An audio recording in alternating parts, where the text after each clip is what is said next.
Hey now, we are getting over, and I am the Silver King, Adam Silverstein, here to lead you through these hard times. Data with the latest WWE edition of your favorite professional wrestling podcast. That's right, Getting Over is back once again, and we are here on Tuesday to break down everything that happened this past week in the world of WWE. We will unfortunately be talking about SmackDown, and we will also be discussing Raw through the course of this show. There is plenty to talk about as WWE is just over 2 weeks away from SummerSlam, what used to be called the biggest party of the summer. I don't think they're calling it that this year, at least I haven't heard that yet, but nevertheless, WWE's second or third biggest show of the year, depending where you rank the Royal Rumble. And maybe that's a conversation we can have in a little bit. Nevertheless, a big show coming up for WWE. Plenty happening on at least one of the two shows, and a ton for us to talk about on this episode of the Getting Over Wrestling podcast. But I would be remiss if I began any episode of this show without reminding you all that Getting Over is all about divide. So it is long past time. You folks need to stop making me remind you. Stop being marks for yourselves and go back to being a mark for me. Go over to Apple Podcasts and Spotify. Open up the app, find the Getting Over Wrestling podcast. Most of you are listening to us on those apps right now. Hit that 5-star button on Apple.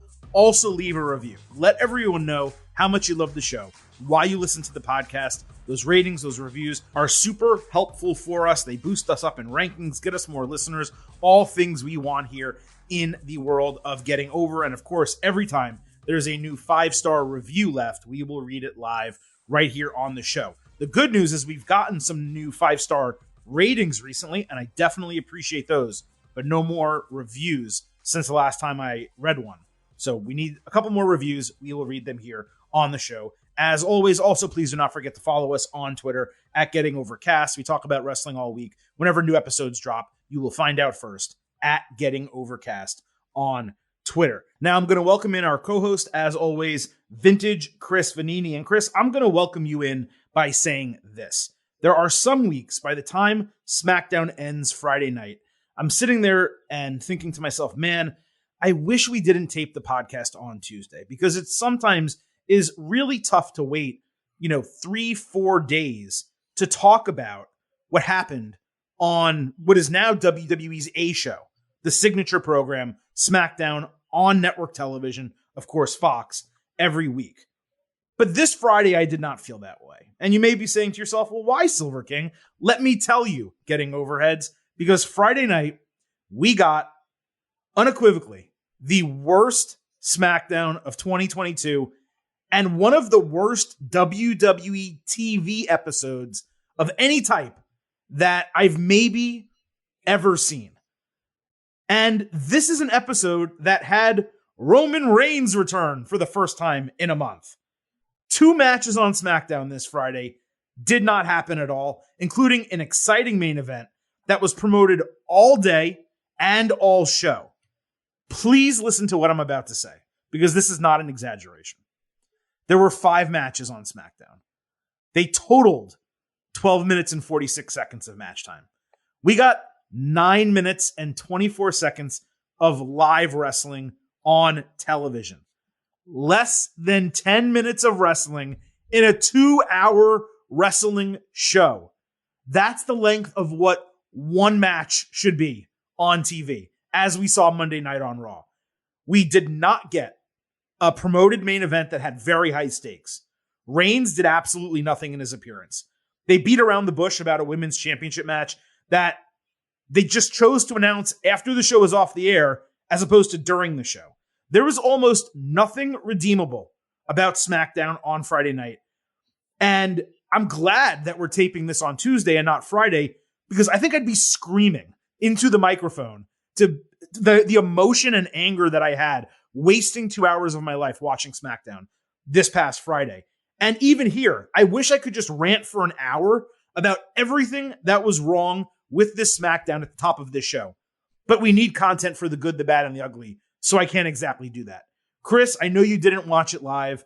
but when you got to see it, could you fathom or believe the product for 2 hours that WWE gave us on SmackDown? Well, I was letting you go for a minute there. I wanted to go back real quick. You mentioned SummerSlam no longer the biggest party of the summer.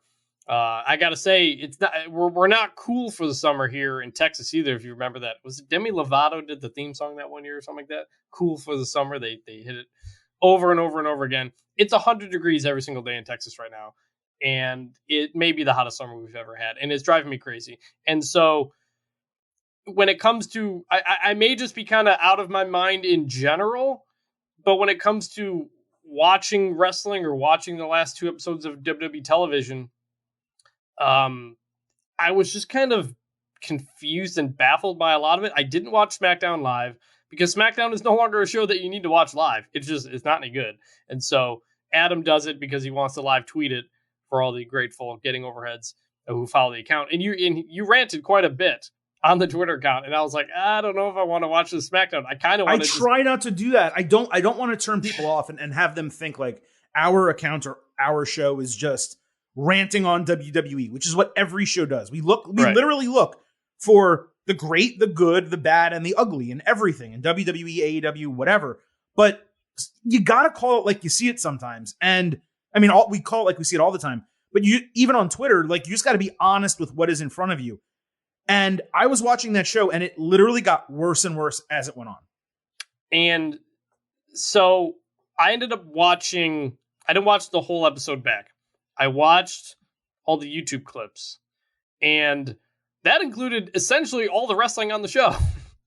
They're like, I mean, the clips must have been 30 seconds each. I don't know. They're like 3 minutes to 4 minutes each. And based on what I saw in there, that included almost all of the wrestling on the entire show. So that was not good.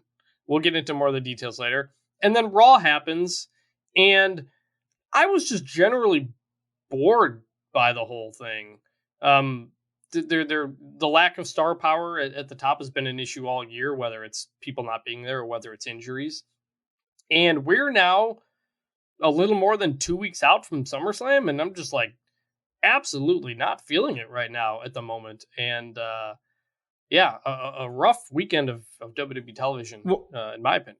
Well, let me first say that I'm very dismayed that you're not matching my energy with the SmackDown criticism. Okay, I mean, the heat. It might be the heat. I almost wish that you had sat through the 2 hours of SmackDown to understand like how debilitating it was for my mental health to watch that and say, this is something I do every week. I watch this show. And so, look, when SmackDown is bad, it's bad. We call out, we say what's bad, we say what's ugly. And there's usually a couple good things on the show. There's a good wrestling match or two. There's a storyline that interests us. A couple weeks ago, there was the debut of Maximum Male Models, which completely threw me by surprise, how much I liked it and all this type of stuff.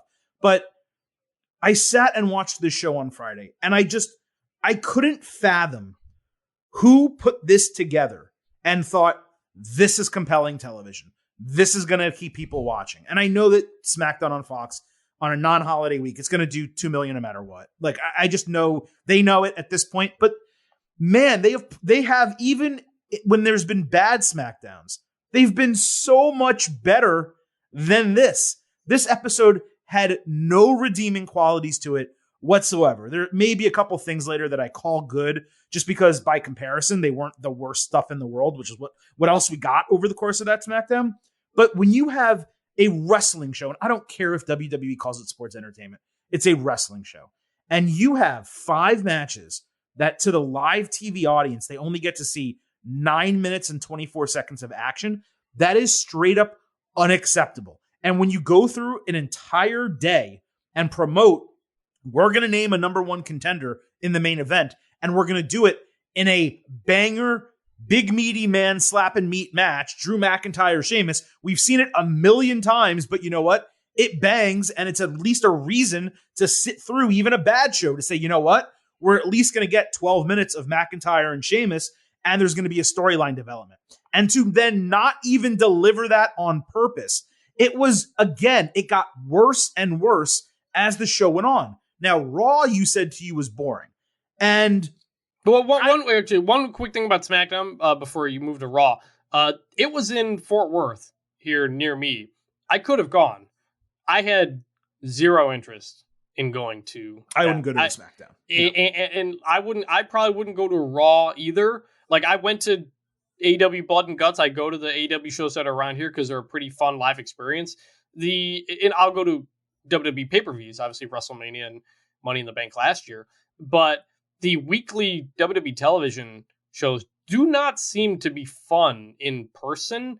And if I had gone to that SmackDown and gotten 9 minutes of wrestling, like, I would have lost my mind. Well, I think every show obviously is a little bit different. You get dark matches and but not Sunday. There are definitely weeks where, like, you go, if you were in attendance at a Raw or SmackDown, I could see having a blast. Like last week's Raw, that crowd was insane the whole show. Like they deserved a ton of credit for making the show even more exciting than it was on screen. So I definitely think there is value in going to a Raw, especially if the tickets are the same price. You get 3 hours. I know it's long. I know there's a lot of commercials, but even now during Raw, they wrestle during the commercials. So you're getting more action than you're otherwise getting on TV. But SmackDown, if I like you said, Fort Worth, I cannot imagine anyone having been in that crowd for SmackDown on Friday and being happy with the experience that they got. Anyone who is 15 years of age or older, kids, they don't know the difference really, but older than that, you're watching that and you're like, what did I just see? What was the purpose of this show? Why was Roman Reigns here? Even you could make a case. Why did they promote matches and not deliver them at all? Raw, on the other hand, you said you were bored during it. I would call it mostly uneventful, but it was a more than acceptable episode on Monday night. We got Brock Lesnar, good wrestlers actually wrestling, and even a twist in the main event match. It felt like an in-between show with the big push for SummerSlam. I don't know if it's going to start this Friday or if it's going to begin next week, but compared to SmackDown, Raw was written by Shakespeare. It was a masterclass in professional wrestling television compared to what we got from SmackDown on Friday. They at least used a little bit of brain power and a little bit of booking effort. Judgment Day was back. Finn Balor and Rey Mysterio fought. Like, there were takeaways from Raw where you could say, hey, that was entertaining, even if it wasn't that exciting. On SmackDown, there was none of it. It was just shit after shit, and it piled and piled up until really the only thing that you could say at the end of SmackDown. That is one big pile of shit. And I didn't even plan that sound drop. That just happened. So, yes, SmackDown, awful. As bad as wrestling television can get. Raw, I thought it was perfectly acceptable. You asked who was putting this together. The person putting this together is the person who's currently under investigation for a lot more hush money payments, which we'll get into here in a minute. So I don't know if that's playing any role in everything, but it remains to be a strange thing floating over all of it. Well, I do think it might have, because there was a report that came out from PW Insider that Vince McMahon arrived at the arena in Fort Worth for SmackDown later than usual, and that the booking of SmackDown on Friday was 100% Vince McMahon, quote unquote. Now, I know what you're saying to yourself. Isn't every show 100% Vince McMahon? And I guess in some respects it is, in that he's, of course, the one making every final decision and approving what happens and what doesn't happen. But apparently, SmackDown was everything Vince wanted to happen on the show happened, whereas in other weeks, he relents and lets someone else's idea through or approves other people's plans, so on and so forth. Apparently, SmackDown was 100% Vince. And that came out after the show, after I was already ranting and thinking it was one of the worst WWE TV shows I've ever seen that I can remember, a main show, SmackDown or Raw. So, I mean, there's a lot going on with Vince. We're going to talk about that to open the main event. We're going to go over everything that happened across SmackDown and Raw this past week in WWE. But I really could not contain myself with the anger and look, we have passion for wrestling doing this show, right? This is supposed to be fun for us. It's a break from our jobs. And I will tell you that watching SmackDown on Friday, it felt like work. And it should never feel like work. Watching wrestling, even for podcasters, even for people who cover it, just kind of like sports. Like we both work in sports, and there's many days where you don't really think about the work aspect. We're having fun. We're doing things a lot of other people would dream of doing. But there are some days where it really feels like work. And I'm not saying it's the first time ever, because I've gone on media junkets for WrestleMania, and I've done a lot of work with major WWE events for my job in the past. But for this podcast, Friday night was the first time that doing this podcast felt like work, and it really should not feel that way. Fair enough. That's a good point. All right, Chris, we got plenty left to talk about on today's show. We've already mentioned some of the topics that we will be covering, so let's not waste any time. Let's do what we always do here on the Getting Over Wrestling podcast by sliding into the main event. And we are going to kick off this show with the biggest news in professional wrestling right now, which remains Vincent Kennedy McMahon under investigation by the WWE Board of Directors, utilizing outside counsel to look into hush money payments paid to what at least was one woman and has now been revealed as perhaps multiple women for affairs that he had, of course, outside of his marriage. Now, Chris, you went ahead and read the Wall Street Journal story. You broke down the need to know information from the second kind of release of documents or release of information coming from the Wall Street Journal reporting on this incident. So why don't you go ahead, take the mic here and break down what everyone needs to know, and we'll discuss it kind of on the back end coming out of this Wall Street Journal story from last week. Yeah, so to probably nobody's surprise, turns out there was more to the Vince McMahon story than one single hush money payment to a former paralegal with the company. The Wall Street Journal reported last week at least 3 more hush money settlement payments from Vince McMahon to former employees, totaling more than $9 million on top of the previous $3 million report. Among them, most notably, now quoting from the story here, a $7.5 million pact with a former wrestler who alleged that Mr. McMahon coerced her into giving him oral sex and then demoted her and ultimately declined to renew her contract in 2005 after she resisted further sexual encounters. According to people familiar with the matter, the wrestler and her attorney approached Mr. McMahon in 2018 and negotiated the payment in return for her silence, the people said. There was also a $1 million settlement in 2008 from a contractor who alleged that Vince sent her unsolicited nude photos and sexually harassed her. There was also a 2006 agreement for $1 million with a former manager who had been with the company for 10 years, and Vince initiated a sexual relationship with her. The story added that it couldn't determine whether the board probe includes these other non-disclosure agreements or how far back the investigation will go. And the reporters also said on Busted Open Radio that you can probably expect more of this to come, because as they do more reporting on it, more people feel more comfortable coming out and talking to them about it. So this definitely is not the end of it. There's also a $1.5 million settlement in 2012 with an employee who made misconduct claims against John Laurinaitis.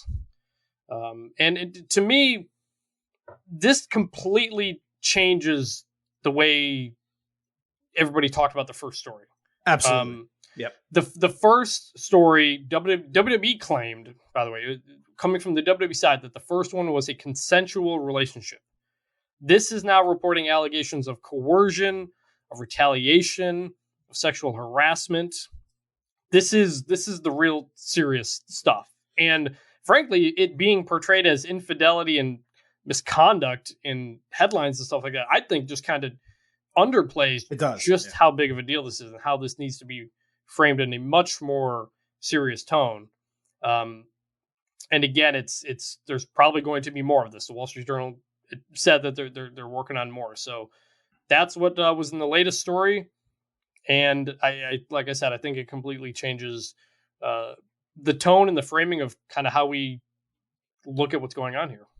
Yeah, I completely agree with you. So good journalism and good journalists basically peel back layers of an onion until you get to the core, right? What's the main topic? What's the main point here? And I think the first story that came out, the first allegation, that WWE's board of directors was looking into, it could be, I don't want to use the word excuse, that's not the appropriate word, but it could potentially be overlooked by the board by saying, hey, the guy had an extramarital affair and paid her to be quiet so that his wife didn't find out or no one else found out. And it was his personal money, so he didn't use company funds. And yeah, Vince McMahon is a scumbag, but he's not a scumbag that we need to kick off the board or try to remove his chairman or try to force him into selling his shares of the company.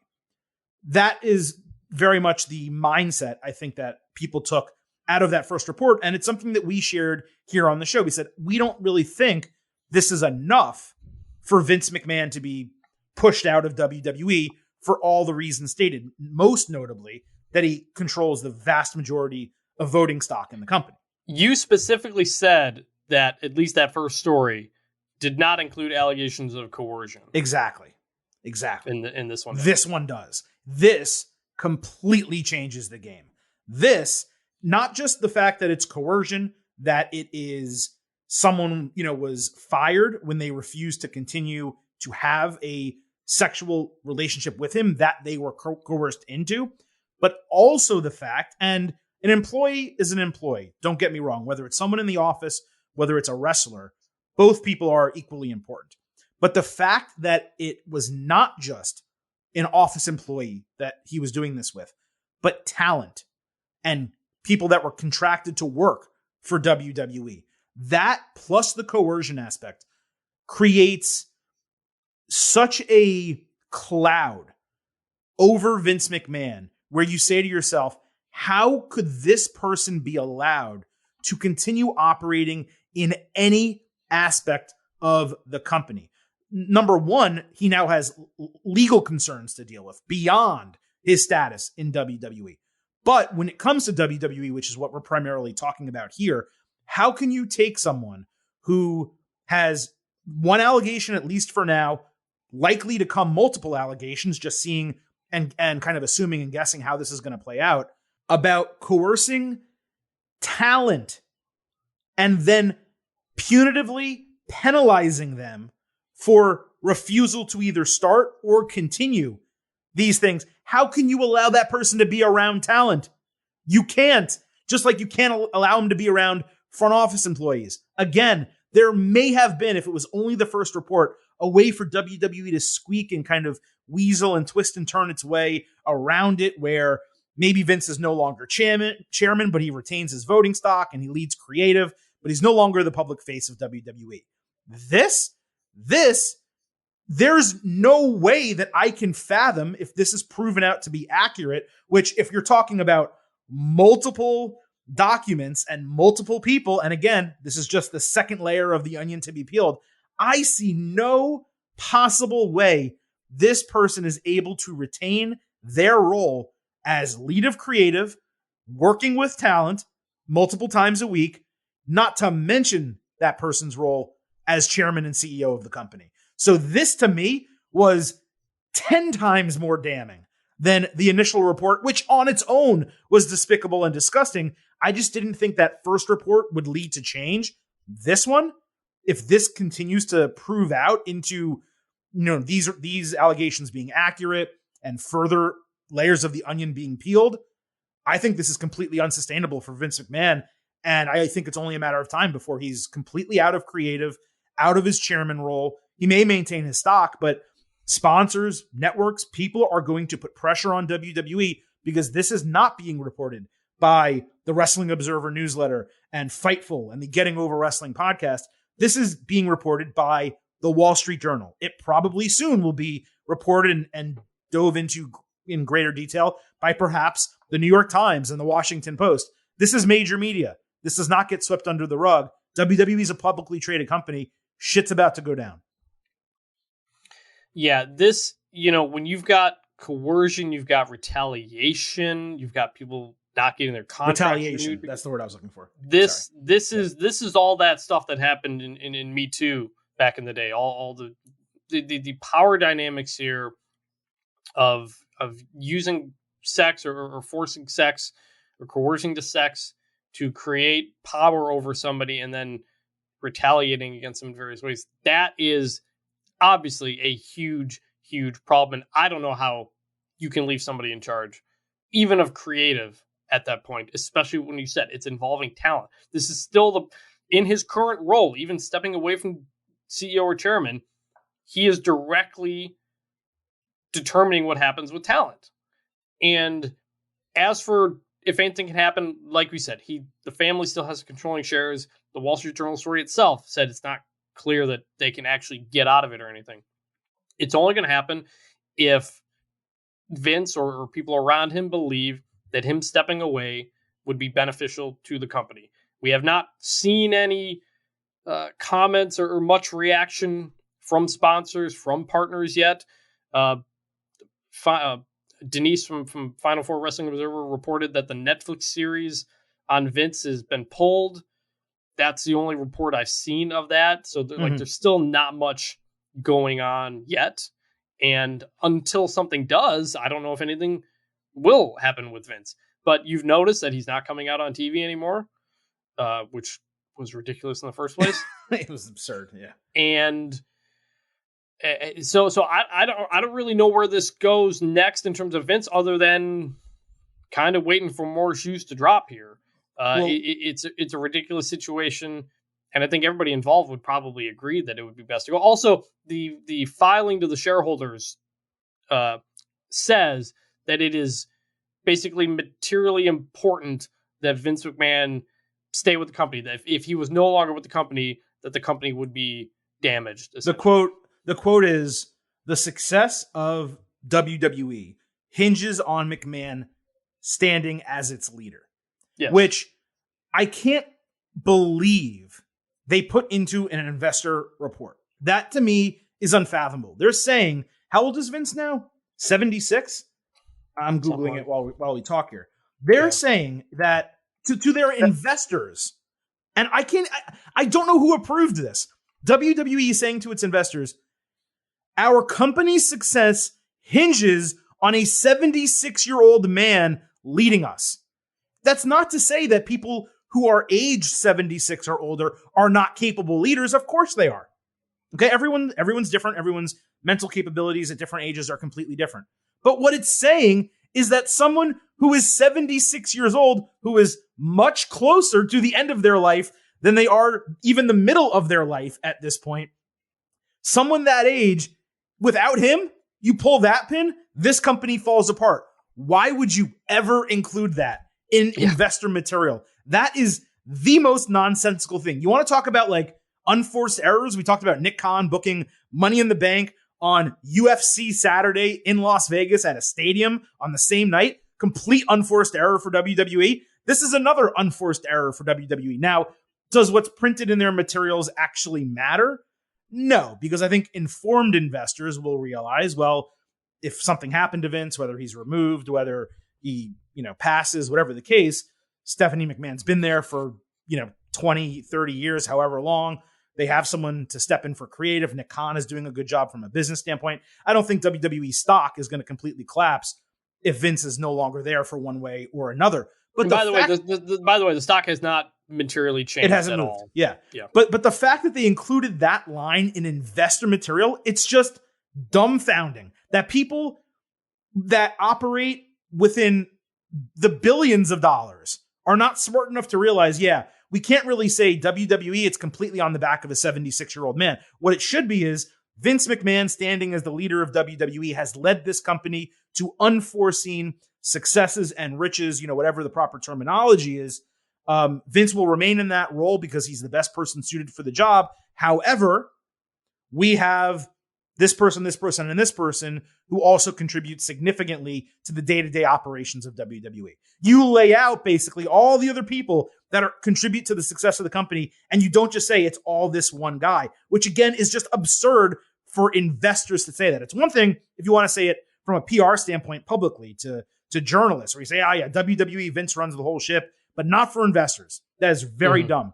But going back to the main topic at hand, there is a drastic difference between infidelity and trying to cover up infidelity and sexual misconduct, coercion, and retaliation. That is what this second Wall Street Journal story lays out. And that is what is going to create a massive problem.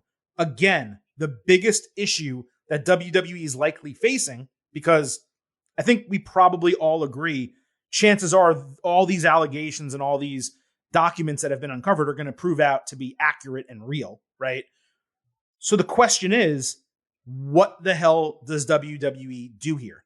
The board probably has no power to remove him, which means it's going to come down to investors, sponsors, and those that WWE has rights agreements with to put the pressure on. My guess in how it plays out is Vince feels the pressure. He has to step down as chairman and CEO. He retains his voting rights and he kind of fades into the background. But that is what you would say for like 99% of people. Vince McMahon is different. Vince McMahon is the guy who, in the face of these allegations, just strolls out onto his television, gets cheered, and according to Fightful, walks back in through gorilla position after that first SmackDown and screams, "Fuck them," as if to say, like Logan Roy, screw what the press and the media and all the haters think, the people love me.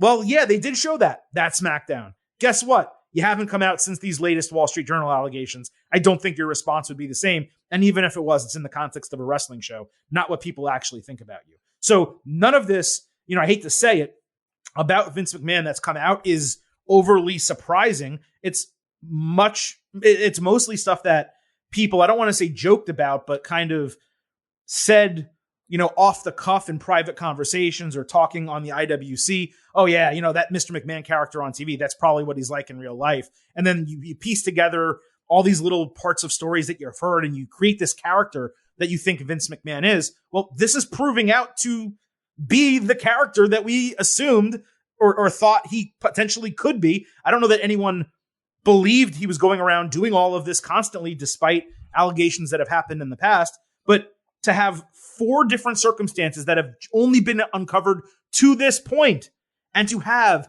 these very clear allegations of misconduct, coercion, retaliation. I don't think there's any assault allegations, but still, those other 3 are very important. To have all of this and all the pressure coming down on Vince McMahon at age 76, given the tone and tenor of the country right now, and as it has been the last few years, I just do not think it is sustainable, nor do I think it should be sustainable for him to remain in his role, doing the job he's doing, not just as chairman and CEO, but even perhaps more directly, working day-to-day, person-to-person, face-to-face with talent. That is not a position that this man should be in any longer. To your point about the character, I mean, let's not forget the arguably the greatest WrestleMania of all time, WrestleMania 17, was one of the main stories of that show was about Vince McMahon having a relationship with talent while his wife was in a coma. It's seeing a lot of that character stuff play out in real life later on is incredibly troubling and disgusting and problematic. And I don't know. I don't know where it goes. It's so interesting how WWE spent so long trying to get to that mainstream level, and it did. And now there has not been a ton of, I don't think, mainstream scrutiny on this story. I'm not sure. This isn't as serious as Chris Benoit or something like that, where wrestlers did get pulled on to cable news shows all the time to talk about it. But even it's just kind of been presented as the board is doing the investigation and we'll see what happens. But meanwhile, it's only coming out because the Wall Street Journal is doing the actual reporting here. Well, let's not forget what's also going on in the country right now, where there's a lot of news that is allowing this to stay on page 2.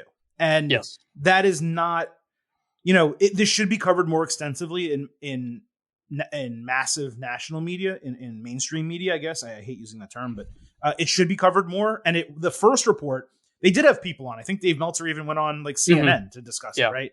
But the second report has largely been met with quiet outside of social media. And that really should not be the case. But, candidly, when you put it in the perspective of everything else that's going on in this country right now, and it's still WWE, which despite it being mainstream, it's still not as mainstream as like the NFL, right? Or major sports or politics or a lot of these other things that are happening. It is, unfortunately, a page 2 story that's not getting a lot of attention. So really, at this point, these stories are going to keep coming out. I would expect further reporting on this before we get any type of announcement or decision from the board of directors. But I also don't know what the special board / WWE board of directors can actually do. We don't have their guidelines in our hands. We don't know whether they can remove him ceremoniously from a title, even if he remains in control of the organization. I think Vince McMahon stepping down from chairman and CEO makes it, especially with the second report coming out, even less likely that he assumes that position again.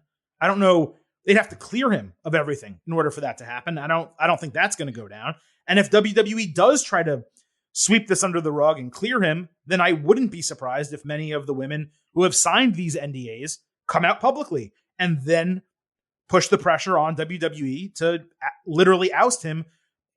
Otherwise, there's just going to be massive groups of people who I would hope refuse to watch the show or protest at least against the sponsors or the media partners. There's so many different ways this can go. The truth is we just don't exactly know how it's going to shake out. And it actually is a little bit too soon to say. But again, the number one takeaway I have coming out of all of this is the first report was damning. The second report was damaging. And because of the contents of this second report, again, assuming they all prove out to be accurate, I just don't see how Vince McMahon can remain in his role leading creative in person, day to day at these shows. It's unsustainable. Agreed. And, the point of this conversation is not to then extrapolate that to say, well, what does that mean for WWE creative? Is stuff about to get better? That's a conversation we can have for another day if a change is made.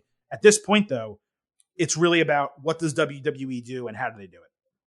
Yes. And remember, it's not like the WWE announced that they were doing this investigation. We only know any of this because of the reporting of the Wall Street Journal, to go back to my comment about mainstream coverage. So they've done a great job. It sounds like there's more likely coming. They're working on it. So we'll see.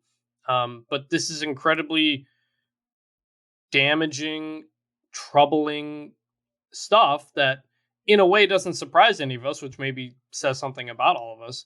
And ultimately, it does need to lead to change in some form. And when is that going to happen? When is this going to end? When is the next thing dropping? We don't know. But this is obviously the biggest story in wrestling. It's an incredibly serious issue, and we wanted to give it the proper amount of time here on the podcast. Absolutely. We know this is a wrestling show. You guys want to hear us talk about the matches and storylines and SummerSlam, but this is the biggest story in the industry right now. It needs to be discussed. And I hope that we did a decent or more than decent job breaking it down from our perspective. So, Chris, with that, let's move on to the actual in-ring product, the wrestling, or in SmackDown's case, lack of wrestling that we got this week in the world of WWE. Let's wrap up the main event with our second part here, which is a long part. It is the undisputed WWE Universal Championship picture going absolutely nowhere this week, completely stuck in neutral. So let's break down what happened on TV. Roman Reigns opened SmackDown with the Bloodline. That was his first TV appearance in a month. After Reigns' pyro, Theory stood at the Titantron with the Money in the Bank briefcase, and SmackDown went to commercial. Literally, the only thing we got before the first commercial break was a ring entrance. Nothing happened at all for the first 14 minutes of SmackDown.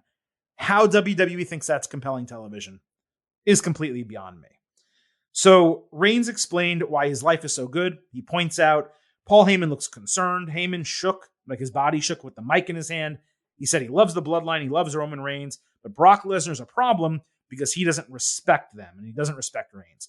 Heyman reinforced the last tagline that I discussed. What was it? Last match, last time, last man standing. He brought that out again. He said this is Lesnar's last chance against Reigns, and Lesnar historically comes through in do or die situations. Heyman was really passionate, saying Reigns needs to get savage and violent by putting on a career performance to put Lesnar down in 10 seconds, or for 10 seconds. Theory entered, and he jogged around the ring with the briefcase. He taunted a little bit before leaving, and Michael Cole on commentary again teased the cash-in at SummerSlam. Then later backstage, Theory said he wants revenge against Lesnar and doesn't like Reigns' arrogance. He was cool with people not liking him, and he repeated that Reigns and Lesnar should be ready for him at SummerSlam. Madcap Moss stepped in saying he'd love to shove the briefcase in Theory's mouth. Heyman was exceptional, okay, in this. He just was. He was fantastic. He's unmatched when it comes to promoting a match or an event on the mic. He's the best maybe to ever do it. The start to this, though, was frustrating. It ended up being a strong segment overall, and the Theory troll job is really exactly what the briefcase is about. It's what I've been talking about on this podcast for years now. It ended up being the best segment of the entire show. I didn't think that would be the case after the first 20 or 30 minutes, but it was also disappointing to get Reigns on TV for the first time in a month and have nothing substantial happen. Yes. Every time he shows up, the rare times he shows up, I always just think, man, like, I miss this dude. Like he's been so good as the tribal chief for so long, and to now, starting with around WrestleMania, to just like not get him all the time. Now it's like, man, this sucks. Like they finally did it. They built him into the big bad like guy that we always thought he could be, and at the height of his power, he disappears. And so like every time he shows up, I'm like, oh, it's cool to see him. But then like you're waiting for something, and there was a sign behind Roman Reigns during his promo. Yeah. It said no Roman match tonight again. And just like, I think people are getting frustrated. And there's a difference between not liking him as a heel and not liking him because he's not showing up to your show. Like, that's disappointing people. That's going to make people not want to go to your show. So that was a mix of whatever. I do like Theory being around Roman and Brock because, I don't think he's going to cash in at SummerSlam. I don't think he's going to win the belt anytime soon here. I don't even know if he's going to be the guy. I don't think he's going to be the guy to take it off Roman. No. But the point of the Money in the Bank briefcase is to elevate somebody. And putting him around Roman Reigns and Brock Lesnar constantly is a good way to elevate him in the eyes of fans. You don't need to have him wrestle. You don't need to have him get beat up. You don't even have to do anything. Just he's in their presence. That's a rub, essentially.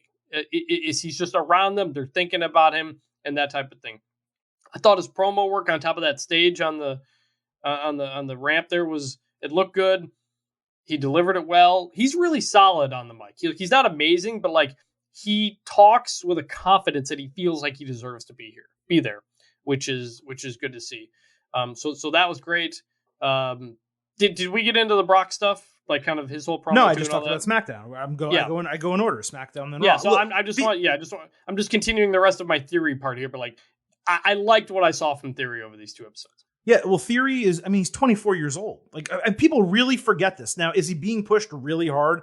Is he being pushed a little bit down our throats? Sure. But everything that you just said is accurate.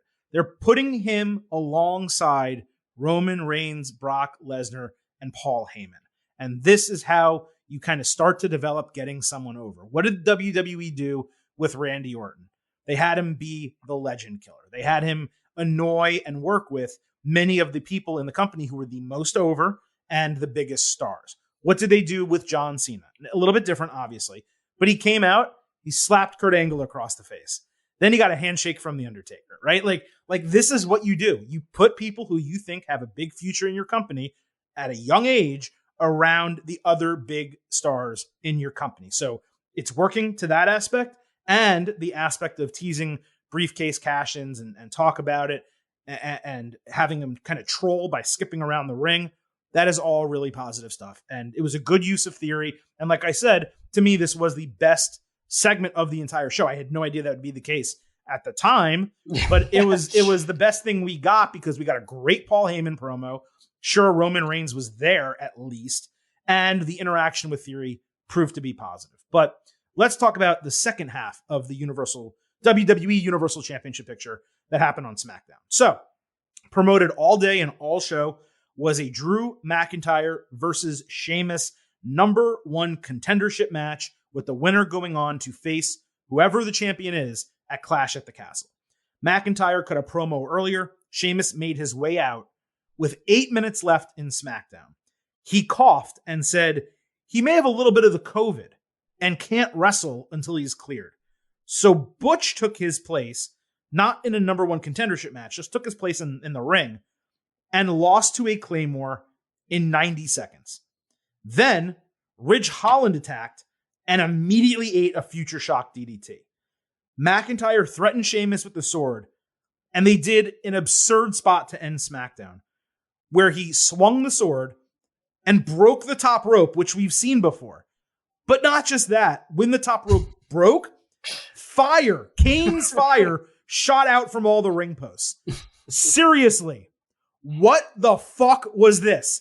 The only segment of the show that could have redeemed this episode of SmackDown was falsely advertised on purpose the whole day and for the entire 2-hour broadcast.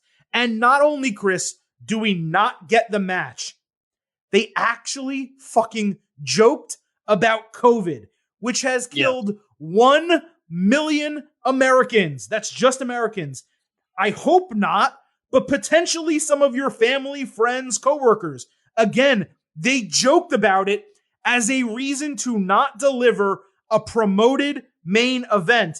And even if you kayfabe it completely, Sheamus is out there coughing, claiming that he has COVID, yet is around his people and Drew McIntyre, not to mention the referee and fans. And then on top of this, you give Butch a match where you can at least accomplish something by letting him fight Drew 6 or 7 minutes, have a good match, make Butch look a little strong. Instead, you beat him in 90 seconds and make him look like a total joke. Former NXT UK champion, an incredible technical wrestler, a young guy in his own right who has already put on pretty decent matches on SmackDown. 90 seconds against Drew McIntyre in the main event. This was pathetic. And then, Chris, and I'll finally stop after this, on top of that, you do an insulting spot with the top rope breaking because of the Claymore. It's one thing to have this guy carry a sword. It's another thing to have him break the top rope. But fire shooting out of the ring post? Come the fuck on. What is this, a cartoon? What are we doing here? This was so bad and so insulting to the audience that I could not stand watching SmackDown. I'm so angry. I'm not even giving a sound drop. No 0.0 or I hate this crap or none of that. That is how bad this was. It was insulting on every possible level. You pretty much hit every point there. I mean, the joking about COVID was insane, especially considering how the company largely handled things very seriously, except for maybe in the early days when we didn't really know. I was stunned by that line. Not surprisingly, they didn't put it on the YouTube channel. I went back and watched part of it, and that's when I saw it. I was like, oh my God, I can't believe he said that. And then to not do the match was like, what the hell? And then to end it with the sword spot that you already did at WrestleMania, and now you're adding fire to it, just like, it makes no sense. Like, it's completely nonsensical. How does I know you want to be a company guy or whatever, but like, how does Drew McIntyre be told that, hey, you're going to have you slash the ring and then fire is going to come out? Like, what in the world? Like, during the pandemic Thunderdome era, Drew McIntyre was so cool. They like nailed everything about him that we liked the first time around that rose him up to become champion. Absolutely. And ever since he lost that title, they've had no clue what to do with him. And they've tried to kind of turn him into a cartoon character. They've added the sword, they've added the fire on the entrance. They sometimes gave him a kilt. And then you get this, you get the big D stuff. Now you get this, and it's just like, who is this guy? Like, I've completely lost track of who Drew McIntyre is as a character. Now we're just adding bells and whistles around him. And if you're going to send him into a championship match at Clash of the Castle, look, it's in the UK. He's going to get an amazing reaction no matter what. Yes. But, like, go back to what we loved about Drew McIntyre the first time. Like he's a guy I think should beat Roman for the title at this show, but not in this current form with fire and swords and all this nonsense. That's the thing. It's like they're almost ruining his credibility for what? Like it'd be one thing, they had Braun Strowman tip over cars for, however many weeks on end, right? They came out with a toy of Braun Strowman tipping over cars, right? And so at least there was a reason for it. You're not doing that here.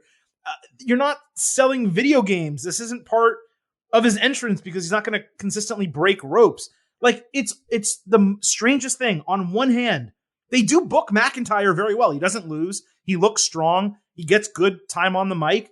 But when he's not around the title, and this is WWE's problem with most of its performers, he's aimless. And it seems like they keep ratcheting up the bullshit, the stuff that surrounds him that actively makes him less interesting and less believable and less serious as a contender.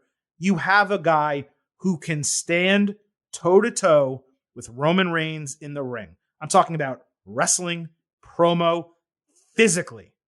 He's a giant, in a wrestling sense. He stands next to Reigns, and you say to yourself, here are two guys cut from the same cloth. This could very well be, if WWE is serious about this being the last match ever between Brock Lesnar and Roman Reigns, which let's hope it is, this is a guy who could be the next guy to step in and be Roman Reigns' forever opponent. Him and Seth Rollins, they're ready-made for it. But Drew and Reigns, they stand across from each other. What was it, Survivor Series last year where they fought? Or was it 2 years ago? I don't remember. Yeah. But they stood across from each other. And what did you say to yourself? You said, holy shit. I want to see this match. It's going to be a banger. And when they do this in the main event of Clash at the Castle, it's going to be, holy shit, this is going to be a banger. And the crowd is going to be super excited for it. However, if they keep going down this path and have Drew do the comedy shit, if what's next? He's going to bring out bagpipes. He's going to put his kilt back on. He's going to start talking with an even greater accent. Like, where is this going to go? Because right now it continues to head in the wrong direction. What he should be doing ahead of his return to the main event is shedding some of this stuff. You want him to carry the sword? Fine, he can carry the sword. He doesn't swing it anymore. It's just an accessory. It's with him. He starts wearing that leather jacket again and the black clothes and the street gear that you and I talked about during the pandemic era, during the Performance Center Thunderdome shit, where he comes out and he's this cool looking dude who's serious and he's ready to take Roman Reigns down for the title because no one else can do it. Instead, we have a cartoon character, and it's very, very off-putting and disappointing. Yep, totally agree. All right, and moving on to the third part of this, let's go to Raw, which you mentioned earlier. It opened with a fairly heavily edited clip of Reigns from SmackDown with strangely inserted cheers and boos, both in the same video, which was odd. And then Brock Lesnar entered. They screwed up his pyro. Lesnar said, pigs get fat and hogs get slaughtered, so he's going to slaughter Roman Reigns just like the hogs on his farm. Heyman came out and said, Lesnar may be the betting favorite because he's out for revenge, but Reigns is willing to do anything to retain his titles, including, I think I got this right, pulling Lesnar's heart out of his ass. I think that's what Heyman said. It was very odd. Theory then came out. He stood on the Mean Gene stage. He repeated what he said on SmackDown. Lesnar offered to fight him. Theory got angry over what Lesnar did to him at Elimination Chamber. And then WWE. And this is where I thought, Chris, that Raw was going to be just like SmackDown. It got better.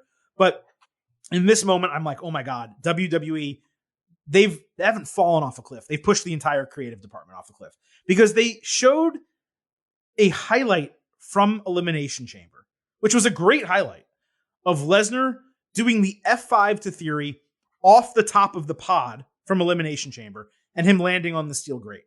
They showed it 3 different times. All 3 times they showed it.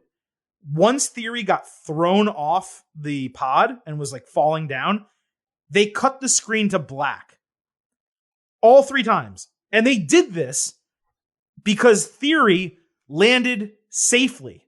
Like if you go back and watch Elimination Chamber, you watch the spot, look it up on YouTube or social media, whatever, Theory kind of lands on his feet because obviously you don't want someone being thrown off a pod landing on a steel grate directly on their face and body. That would hurt. And wrestling, you're supposed to take care of your body. So Theory landed safely. And because of that, WWE cut the clip and didn't want to show you a guy landing safely. If you're going to do that, you only show him throwing him off the top. You don't go to black. You just don't air the remainder of the clip. Instead, you're going to black as if it was the finish of a match the day after a pay-per-view. That's what WWE normally uses that for, to make you go back to Peacock and watch the show. So I'm watching this and I'm just like, this is horribly edited and produced. Then Alpha Academy shows up at ringside. Otis gets in the ring. Chad Gable tried and failed, actually, to take out Lesnar's knee. Lesnar destroys both of them. Then this whole thing gets really good. Lesnar delivers powerful steel steps, shots to the face, to Gable and Otis. Gable flipped his entire body around 2 times when taking them. Then Lesnar beat both of their asses with a chair. He threw Gable into a cameraman with a toss belly-to-belly suplex outside. And then he F5'd Otis into the announce table to a huge pop. So Heyman was strangely the low part of this. Heyman and WWE production, which are the 2 things that you can usually count on. They were the negatives here. Heyman's promo was odd. The unnatural highlight took me out of it. But Lesnar, he was absolutely incredible. Gable, top tier selling. The spot with Otis was super impressive. And it was cool that Alpha Academy got to work with him, even if it was brief. This was a really hot start to Raw. And more importantly than anything else, Chris, it was a complete tonal shift from SmackDown in the best possible way. It was honestly like night and day. Plus, any episode of wrestling television that you begin with Brock Lesnar and Otis together, you know that's going to work. Big meaty man slapping me. So I thought it was an entertaining start to Raw, albeit with some issues. Yeah, it was an awkward start with talks of big hogs and tribal hogs and hands going up asses and stuff like that. It was a very kind of weird start with the promos. But like I said, I thought Theory did a good job holding his own there too. And when Otis gets in the ring with Brock, and credit to Brock for selling it a lot like he sold Keith Lee in that Royal Rumble. Not to that extent. Not to that extent, but he did it a good was job. Close. Yeah. He did the big eyes and the when he comes in. I was like, oh man, I want to see them go for like 20, 30 seconds here and then go on to the next thing. We didn't quite get it. We just got, the guy hits him from, Chad Gable hits him from behind and we get the beatdown. The F5 through the table was great. Loved it. In general, we love Alpha Academy, them both getting beat up by Brock. Don't like the idea, but I get it. I just would have loved a little bit of more meaty men there, a little bit of more meat slapping. But this all worked. Brock continues to be great on the mic. So I really like this. It's just one of those things where there's nothing to add to the story, and we're just kind of biding time until we get to SummerSlam. That's what it felt like. A very in-between week for both shows where they have plans for the go-home, for the final 2 episodes, really, for each Raw and SmackDown leading into SummerSlam, and they're just kind of biding their time to get there. They didn't want to pull out some of the things that they're going to do. What are we going to get? A contract signing, a face-to-face, fully building on the tag team championship stipulation, maybe revealing the special guest referee, coming up with whatever the booking is going to be for the Raw Women's Championship.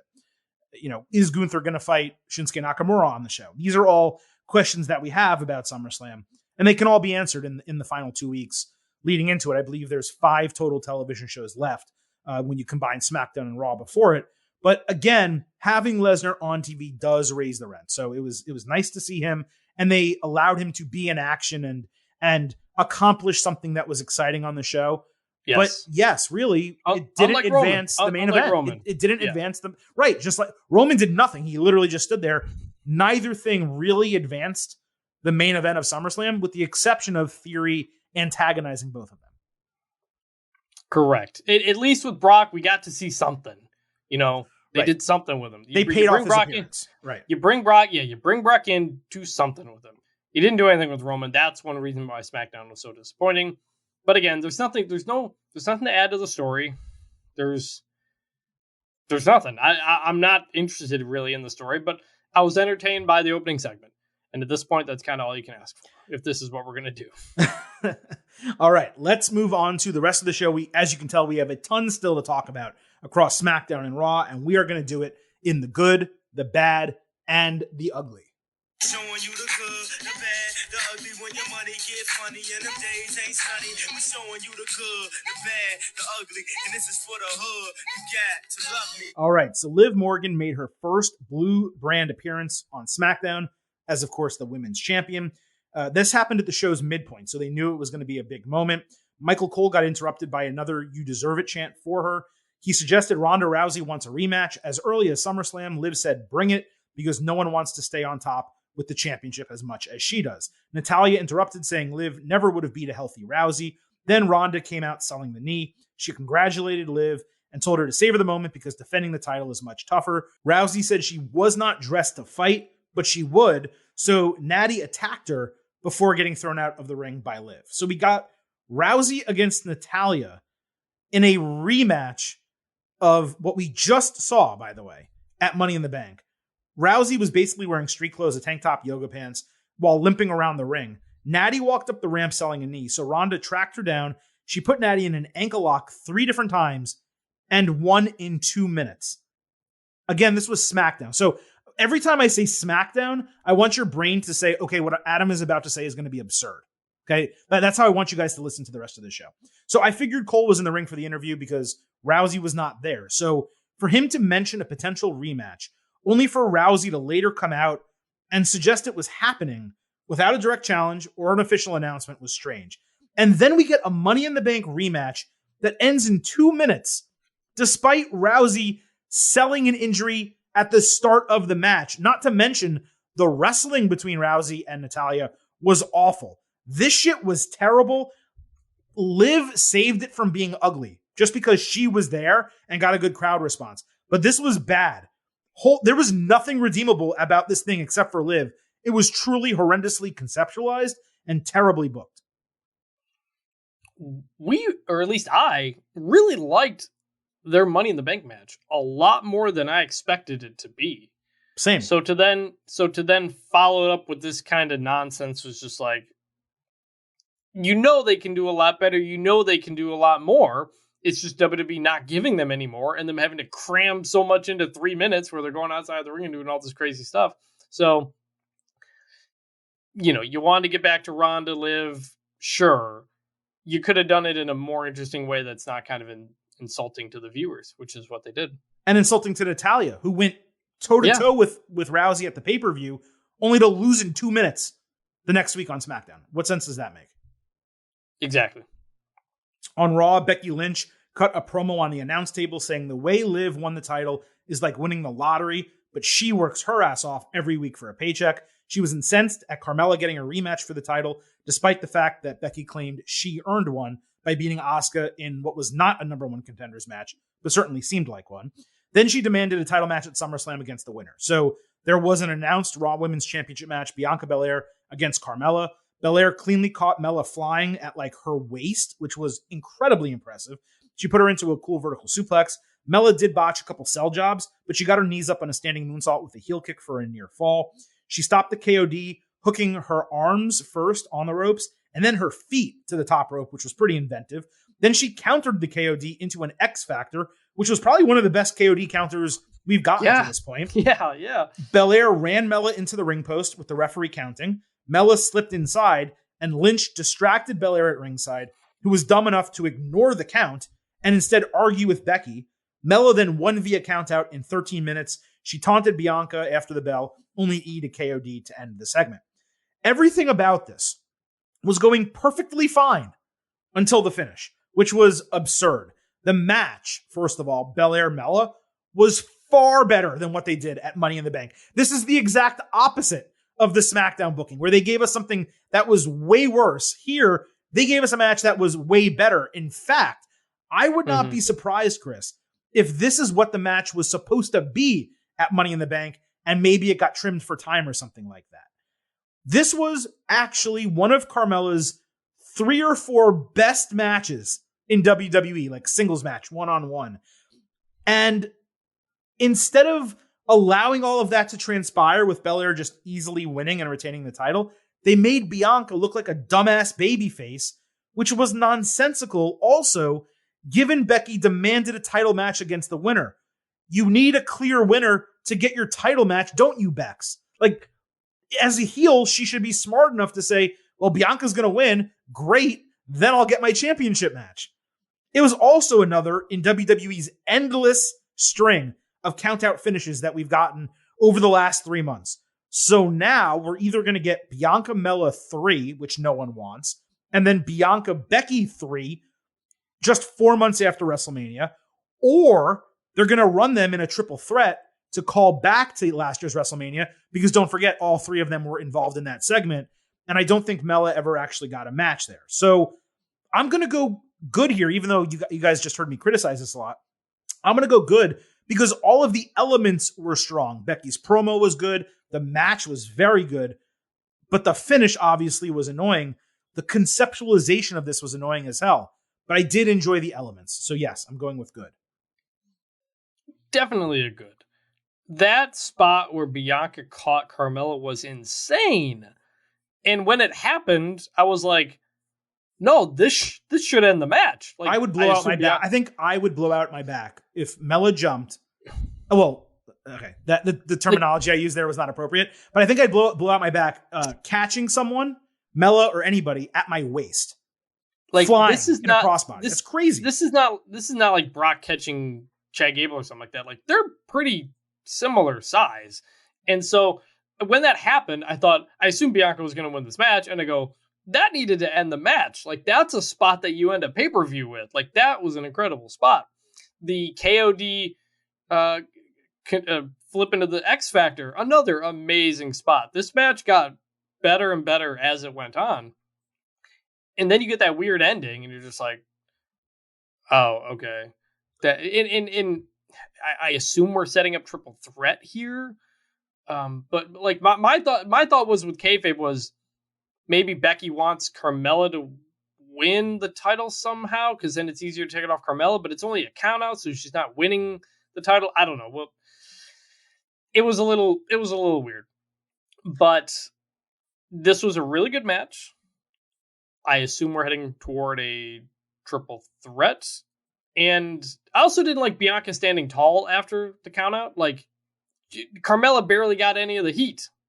Becky barely got any of the heat. We're going off the air to the next thing with Bianca standing tall and her music playing. Like, right. You lost all the heat from the heel move already. So that was kind of frustrating. But overall, definitely a good segment. It's just tough because, like, you know, WWE, to their credit, they planned to separate Becky Lynch from the Raw Women's Championship, right? The goal was to have Bianca Belair fight Naomi and Rhea Ripley. And neither of those matches happened during this gap of time between WrestleMania and SummerSlam. And if they gave us a 4-month gap and reestablished Becky and had her be the title challenger at SummerSlam, of course, the idea of with Bianca beating her again, I would have been totally fine with that. It is repetitive, but it's a big money match, and their first match was so freaking good. Technically, their second match was so freaking good that obviously I could watch it again. I'm not going to complain about that happening at SummerSlam. At the same time, though, she hasn't been removed from the title picture because Naomi walked out and because Rhea Ripley got injured, and we'll talk about it in a moment, maybe even worse than an injury, which to my great dismay.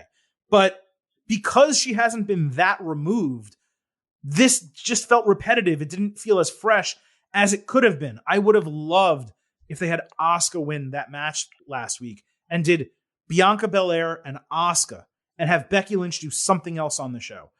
Or if they elevated Alexa Bliss in this position to replace Rhea Ripley. The Ripley match was going to happen, obviously, at Money in the Bank. If Ripley's not cleared for this, to have Alexa Bliss kind of step in and be that person and have Becky lose that match to Asuka, continue her downward spiral, tell a longer-term story, and build Becky back up for the Ronda Rousey match at WrestleMania. Don't build her back up for this, build her back up for that. Now, maybe Bianca beats her again, and the downward spiral enters phase 2. And that's exactly well, here's the thing. By the way, you're right about Asuka winning, because Becky's not on a downward spiral anymore. So they can't promote that as her character. If she loses to Bianca again and is unable to topple this one person, they can restart it, is what I'm saying. You can make that the story. Like, I can't get over this hump. But she beat Asuka last week and literally said as they're going off the air, I'm back. Right. Downward spiral is done. It's as of right now, it's over. Totally agree. And that's my concern. To do it for 4 months was not bad.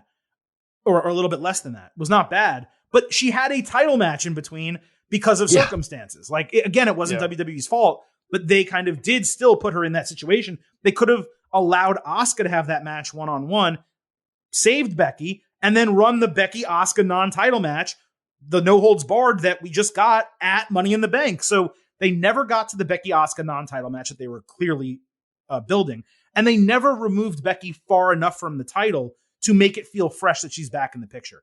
That's the issue with what they're doing here. If they do a triple threat, for me, that's a little bit more palatable than having Bianca Mella on TV next week and then Bianca Becky one-on-one at SummerSlam, which, again, we just saw. But really, it's tough to complain when you have two of the 3 or 4 best women in the entire company, arguably number 1 and 2, the fact now that Sasha Banks isn't there, fighting each other at your second biggest event of the year. It's kind of tough to get upset about that. No, and I think my guess is we get Carmella in the triple threat to take the pin. So you can save Becky and Bianca, so to speak. Well, you know what? And whatever. Becky Bianca really should happen at Clash at the Castle. Yeah. I mean, it's That's a UK pay-per-view, and you have Becky Lynch. Like, now maybe she's going to get a lot of fan support there, which would be a difficult situation because you don't want Bianca Belair to get booed necessarily, right? But that's a big money match for that show. You want to sell tickets to Clash at the Castle, which WWE is struggling to do a little bit. You book Roman Reigns, Drew McIntyre, and Becky Lynch, Bianca Belair, and maybe like Tyson Fury against Sheamus. You have a very strong top of your card. Yes, I agree. And then that's what you want to lean into. And even if Becky gets cheered, I think basic fans will understand, hey, we're in the UK. That's why they're getting cheered. Just like when CM Punk beat John Cena. Just like when CM Punk beat John Cena in Chicago. They're basically like, well, we're in Chicago. Everybody loves him here. And Bianca's so over that I don't know that she's going to get booed. Whereas in the Cena situation, people were already booing him. So it's different. Yeah. All right. Let's move off this. We got plenty left to talk about. Bobby Lashley and Riddle had a match against Theory and Rollins. Riddle and Lashley got pumped up backstage. Riddle asked Lashley to watch Stranger Things with him so he doesn't get scared. Rollins later cut a promo on Riddle being a screw-up who rode Randy Orton's coattails. Theory interrupted to ask for Rollins' advice given his legendary Money in the Bank cash-in, and that was it. Just a bunch of normal backstage stuff. So Lashley, for the match, assisted on a floating bro, then caught Rollins' tope suicida for a helicopter into the post. Then, completely out of nowhere, a suited Dolph Ziggler randomly entered and sat in a chair at ringside. Rollins hit Riddle with a sick inverted superplex for a 2.8 and 2.5. Theory got a tag, but his rolling dropkick was immediately countered into bro mission. Lashley had a really good hot tag with Rollins. He hit the almighty spinebuster on Theory. Rollins came back with rolling forearms and a huge frog splash on Lashley for a near fall. Riddle hit the power slam and a draping DDT on Theory, but Rollins pulled him outside to avoid the RKO, only for Lashley to spear Rollins through the barricade. Theory snapped Riddle's neck over the top rope. I thought that was going to be the finish and Theory was going to win. They countered finishers. Theory then was about to win with his feet on the middle rope cheating when Ziggler pushed them off and Riddle hit the RKO for the win in 14 minutes. The crowd gave its biggest pop of the entire night for the main event finish. And then after the bell, Lashley and Riddle were celebrating when Lashley hit Riddle in the chest so hard that he actually fell down. I thought that was hysterical. And then Ziggler snuck into the ring and super kicked Theory's head off to end Raw. The barricade spot, it's becoming overdone. I will say, though, Lashley taking out a small guy in Rollins, who's not that small, but Rollins into the barricade, as opposed to like a Roman Reigns, a Brock Lesnar, an Otis, it just hit differently. Like it almost looked like Rollins exploded when he went through the barricade. So it's overdone, but that's the one gripe I have. This was great. It was a really good change of advertised matches. Originally, it was Rollins and Theory. I presume the Ziggler spot was scheduled for that. And then it was going to be Bobby Lashley with an open challenge for the U.S. title. But they did an open challenge, or scheduled to have an open challenge on SmackDown. So doing that 2 times in a row didn't really make any sense. And the introduction of Ziggler is super intriguing because it came out of nowhere. Now, I assume he's there to mentor Theory, and maybe that's what he's going to be doing from like a tough love perspective. But it kind of seemed like a face turn. The way he was acting, he put his hand in the air after the match was over. So look, this was obviously good, and I'm legitimately curious to tune in next week and see exactly where this is going. That's what you want from a main event segment. It was one of the best segments, if not the best segment of the entire week, start to finish. I didn't grade any matches on today's show. This was a very entertaining match with a very good finish and a little surprise in Dolph Ziggler. All elements that make a segment good. This was good. Yeah, it wasn't majorly consequential, but you got something new. You got the Dolph Ziggler part of it, and you come out of the show wondering, what's Dolph Ziggler doing? I kind of want to tune in next week to see what he has to say. Like that's exactly how you want to set that up.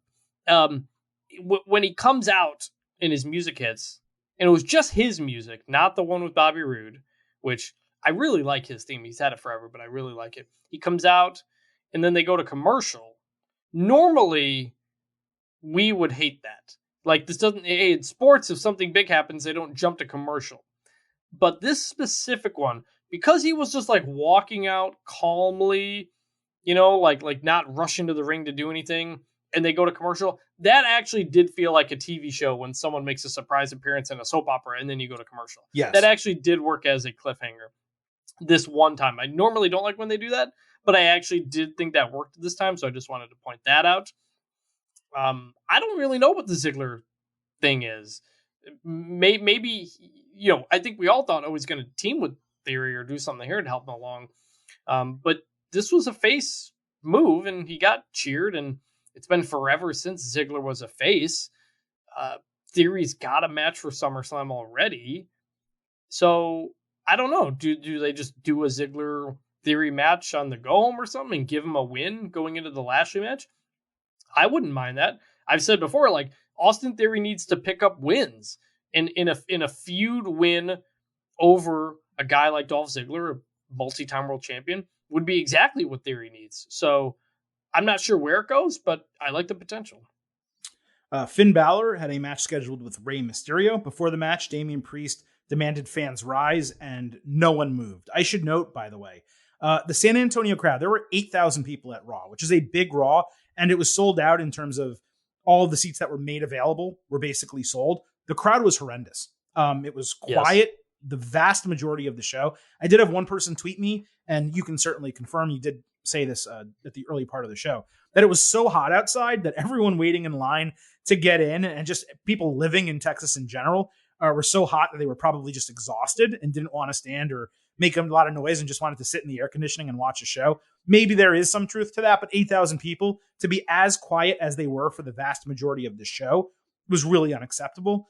This segment, them not standing, is not an example of that because they're heels, and why would they listen to heels? I'm using it as a jumping off point to mention that the San Antonio crowd, to my utter surprise, was not good. Not Lafayette, Louisiana, not that bad, but not one of the better crowds that WWE's had recently. And they've actually had some really good TV crowds as of late.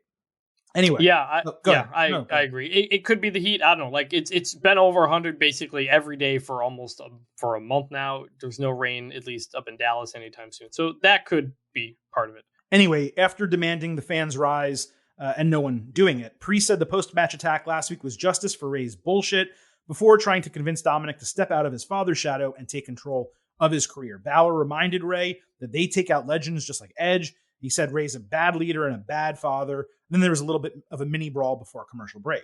So we get back. The match is underway. Balor chopped Rey's legs out while he was on the top rope. After he fell, selling a knee, he hit Balor with a sliding sunset flip powerbomb into the barricade. Rey hit a top rope hurricanrana for a near fall. A 619 came after that. Balor sat up Undertaker style to avoid the frog splash.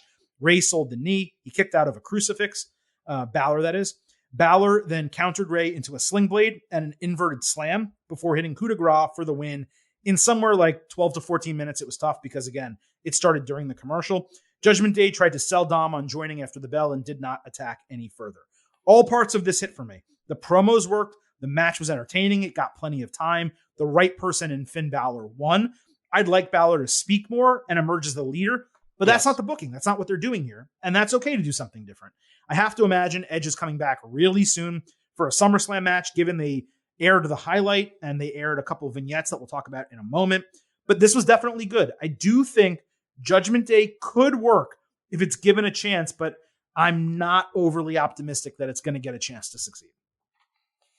This was a low good to me. Like, it was fine. It doesn't help when, as they're walking to the ring, Corey Graves says, "We don't know what Judgment Day's motives are." That's your job to tell us that, it's your job and their job. Yeah. And they did tell us and they have told us their motives. Kind of, but Corey Graves specifically saying that was very strange. I guess this is signaling a Dominic turn at some point. I hope so. From Ray. I mean, we've been waiting for the Dominic versus Ray match forever. I don't know if they'd want to do it at SummerSlam or not, but I'm kind of if we get that, I'm kind of disappointed they gave it away. Like Judgment Day has been fun because of some of the surprises and stuff like that. And then for them to be like, hey, Dominic, you want to come in? And maybe he won't. But to me, it felt like they were kind of teasing it a bit too much. Step in the right direction for Judgment Day after what has been a pretty lackluster everything since the Edge moment, which was amazing. Mm-hmm. They really dropped the ball after that.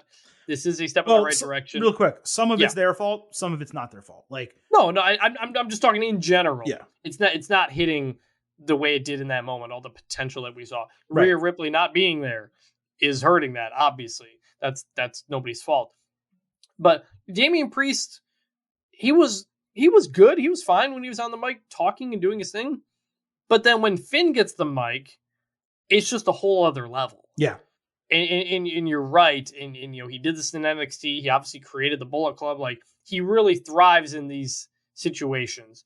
And both of these guys are like in their late 30s. It's not like they're young up and comers or anything like that. But I agree that I would like Finn to be the leader at some point. But I don't mind Damian Priest getting these moments too, because he's not bad at them. He's good at them too. You're very kind to Finn Balor, who, by the way, Finn Balor looks like he's 25, but Finn is 40, not in his 30s, and Damian Priest is 39. So they're actually both basically 40 years old. Yeah. But they're still doing a fantastic job. And yes, Balor, it would be nice if he was elevated further from this. We say it. We hope we can speak it into reality. Look, I had a lot of success speaking Liv Morgan into reality. It took a year and a half, but we did it. So I'm going to speak the Finn Balor stuff into reality. We'll see if that happens. So I mentioned the vignettes. We got a spooky vignette that aired early in Raw. It was the same one that they've aired now. It was the fourth time they aired it. But we also got a second version, finally, that aired later. This is what I mentioned wanting last week. This one included Mick Foley's flannel shirt, Randy Orton's RKO t-shirt, the NWO style one from back in the day, one of John Cena's hats, and a brewed goblet. I talk all the time about WWE beating us over the head with storylines like we're children. This is another example. One or two hints would have been totally fine. But like 5 obvious calling cards in each vignette, it completely ruins the mystery for anyone that has a brain or knows any wrestling history. And what's even worse, WWE normally rocks video packages. They're unmatched when it comes to teases and, highlight packages and all this type of stuff. And we don't normally grade stuff like this because we just usually say, hey, that was kind of interesting. I'm curious to see what happens next. But I'm grading this because this was straight up bad. Like, I don't see how this version of Edge is going to be anything or going to accomplish anything but immediately kill Judgment Day. Edge comes back. He's the brood Edge. He shits on Finn Balor and beats him. And then where do both of them go? Where does Balor and Judgment Day go? And where does Edge go? There is no clear direction. There's no main roster champion, world champion on Raw right now. And you just look at this and you kind of say, to what end is all of this happening? The end is, I guess, Balor versus Edge. And that's it. I mean, does Edge create his own new group? Does he do a new brood and bring other people along with him? Dominic, perhaps. Maybe Dominic joins along with Edge instead of going to Judgment Day. I don't know. I'm trying to make something interesting happen here, and I can't. The vignettes are awful. And again, they beat us over the head with who it is, like children, which has not previously been the case for WWE. And that is why it was particularly disappointing. The vignettes aren't awful. They're still very well produced. It is completely giving it away. Honestly, it's giving it away so much that I think they should just lean into it and tell us it's Edge and show us Edge kind of looking at these things, the Mick Foley vest, the RKO shirt, just kind of like have Edge take us through that because it's so obviously Edge now. Right. But as for what the end is, yeah, I don't know. Like, do you bring Edge back with video packages only to immediately have him lose at SummerSlam? Like, I don't know. And if Judgment Day loses to Edge in the first match, like, they're done. And that's where you've kind of put yourself into this corner where Edge went away, but he's coming back, and it's SummerSlam. So like, there's no time to build Edge back up, being like, I'm coming for you, Judgment Day. Look at this wreckage I'm creating in my wake. I'm coming for you, Finn Balor. It's just like, we're here and we got to do it. So it is kind of rushed, I think, overall. Look, I'm not going to complain if we get Edge versus Finn Balor, Edge versus Damian Priest or whatever. It's not bad, but just like, it feels like a lot of Judgment Day, there wasn't exactly a plan at the end of it all. Or there were plans, but they changed, and then other circumstances happened that caused those plans to change even further. It's just been a start and stop situation. It's been very frustrating. Yeah. We had Miz TV with Ciampa on Raw. The segment opened with Ciampa explaining he was aligned with Miz to get attention and be in the spotlight at major events. Finally. Logan Paul on screen repeated that he was going after Miz and not teaming with him. Miz gave him one last opportunity to retract the statement so they can become tag team champions, or else Ciampa would take his place. AJ Styles said Ciampa doing Miz's dirty work makes him a coward with tiny balls, him being Miz. The crowd chanted that. Ezekiel came out, said his normal shit, and got a tag team match approved. So we had Styles and Zeke against Miz and Ciampa. Miz beat on Zeke and screamed about his massive balls. The faces came back with Styles dropping Miz over his knee. Styles then rolled Miz into the calf crusher until Ciampa attacked and refused to stop beating on Styles as the referee instructed. Styles then hit the flinging phenomenal forearm outside after the disqualification and hit Ciampa to kind of end the segment. Logan Paul later had a taped promo saying, once and for all, I am not teaming with Miz, and I want you one-on-one at SummerSlam. He also said he'd be on Raw next week to address him live, face-to-face. I was mixed on this whole thing. We asked for an explanation about Ciampa being by Miz's side, and we got one that is completely acceptable. Really. Yes. Albeit short, but acceptable. It doesn't really fit Ciampa's character, but it does fit the storyline, and that's important. And then we actually got a nice length match with some good action, and all four guys were able to get over a little bit, only for it to end in a really weak disqualification when Miz tapping out to the calf crusher would have been perfectly acceptable. Now, I'm going to assume that Logan's promo will lead to an attack next week, and then the tag match with Styles happening. Logan Paul and AJ Styles against Miz and Ciampa. Otherwise, the unfinished Styles storyline and the insertion of Ciampa does not make a shred of sense if they're not going in the tag team direction, even though Logan Paul said he wanted one-on-one. So I'm going to say good overall because it wasn't bad, but it wasn't particularly exciting. Yeah, again, it was fine. Logan, I could see a situation where Ciampa comes out, hits Logan Paul from behind, the two of them are beating him up, AJ comes in to rescue, and Logan says, okay, we're going to do a tag team match. Like, pretty simple, it's fine. His promo was fine too. Like, he's good at this stuff. Like, we don't like him. I still think he's going to get booed when he's in front of the crowd, but he's good at doing that stuff. At the beginning of this whole segment, when AJ comes in and he delivers his promo and he says, that's someone who would, and Miz like stops him, keeps stopping him, thinks he's going to say tiny balls or whatever. And AJ says, coward. Miz goes, oh. I laughed. Like, it was a really good delivery of that. And then they hit the ball sign. Like, I think you got to do like one of those per segment. They did a couple of them. It's too many. But if you keep it to one, short and sweet, it hits a little bit better. This was, like you said, this was fine. It was what it was. Nothing great, but it accomplished what it needed to. The only other thing I want to point out is there was a Raw Talk segment, and I don't watch those shows anymore because they're largely horrible. But I saw it on Twitter. There's a Raw Talk segment with Miz and Ciampa in which both of them cut really strong, passionate promos. If they had taken the content of that segment and used it for Miz TV instead of what we got, we would be sitting here roundly praising how good Miz sounded and how good Ciampa came off, how excited we were that Ciampa has a direction and passion and all this stuff. Instead, it's relegated to Raw Talk, and 95% of people who watch Raw probably will never see it. So I tweeted it out from @GettingOvercast on Twitter. I want you guys to watch that segment, especially Ciampa's part. That's what he's capable of. It's what he should be doing on television. And it raised the rent for the feud. That got me more excited about this potential match than anything they have done on television to this point. And it's really unfortunate that it gets kind of relegated to Peacock and social media where basically no one's watching it. Yeah, we say it all the time.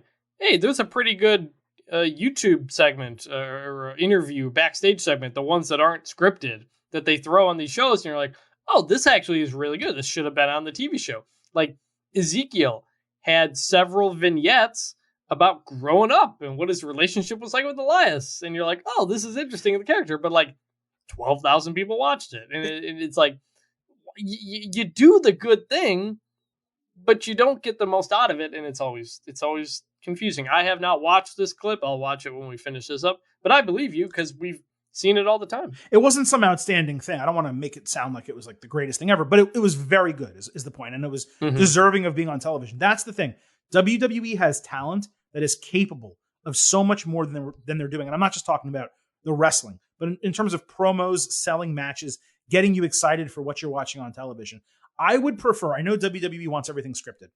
If they want to make sure that everything is approved before it goes on air, I would rather WWE insert taped promos and taped backstage segments throughout the show in which their talent is able to go off the cuff and kind of cut their own promos and then have those promos be approved as opposed to doing it live and scripted, which is just horrendous in many cases. So Ciampa, good for you. You got to speak 2 sentences on TV. You should have been able to talk for 3 or 4 minutes.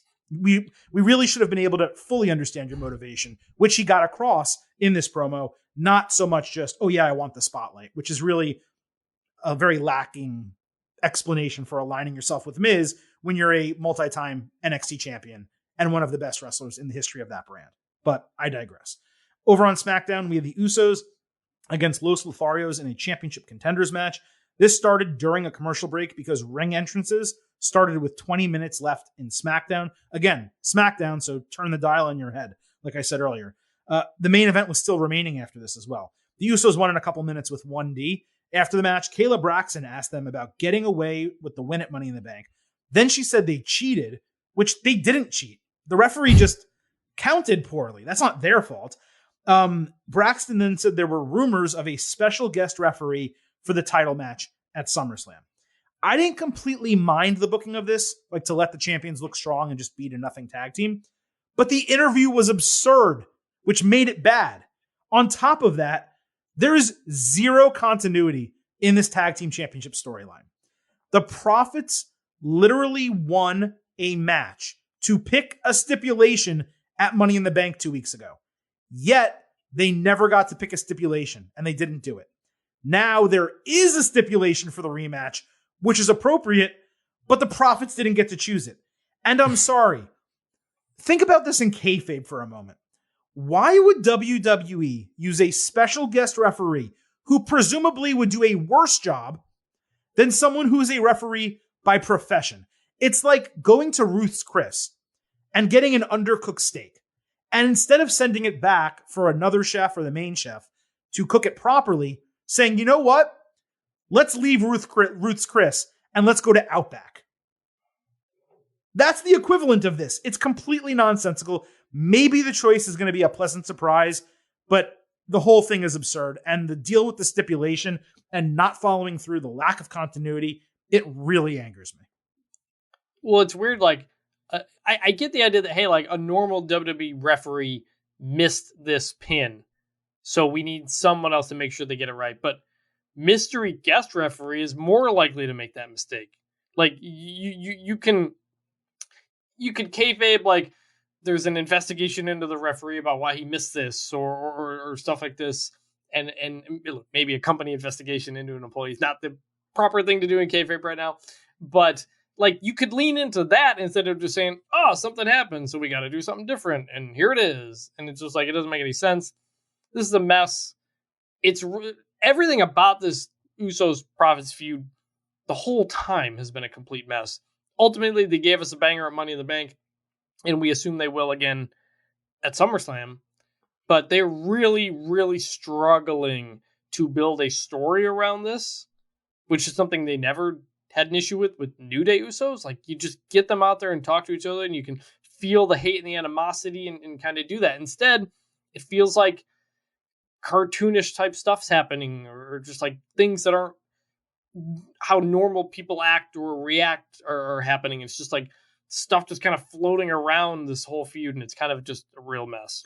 Yeah, not everything on Raw or SmackDown or in WWE needs, when we say we want things to be better, we don't mean everything needs to be serious wrestling, but certain things should be. And this is one of them. This should be a serious feud.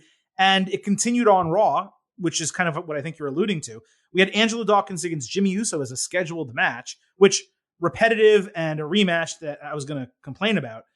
But so on Raw, the Usos and Profits each cut their standard promos at one another. When R-Truth interrupted and claimed to be a certified tag team counselor, the Usos didn't want to hear from him unless he had a referee shirt on, which he did. Truth then did some comedy and wanted to fight the Usos in a 6-man. Then MVP came out with Omos, suggesting he team with the Usos, which they obviously accepted. Truth screams, "Remember the Alamo," and the faces attack the heels only to get beaten down very quickly.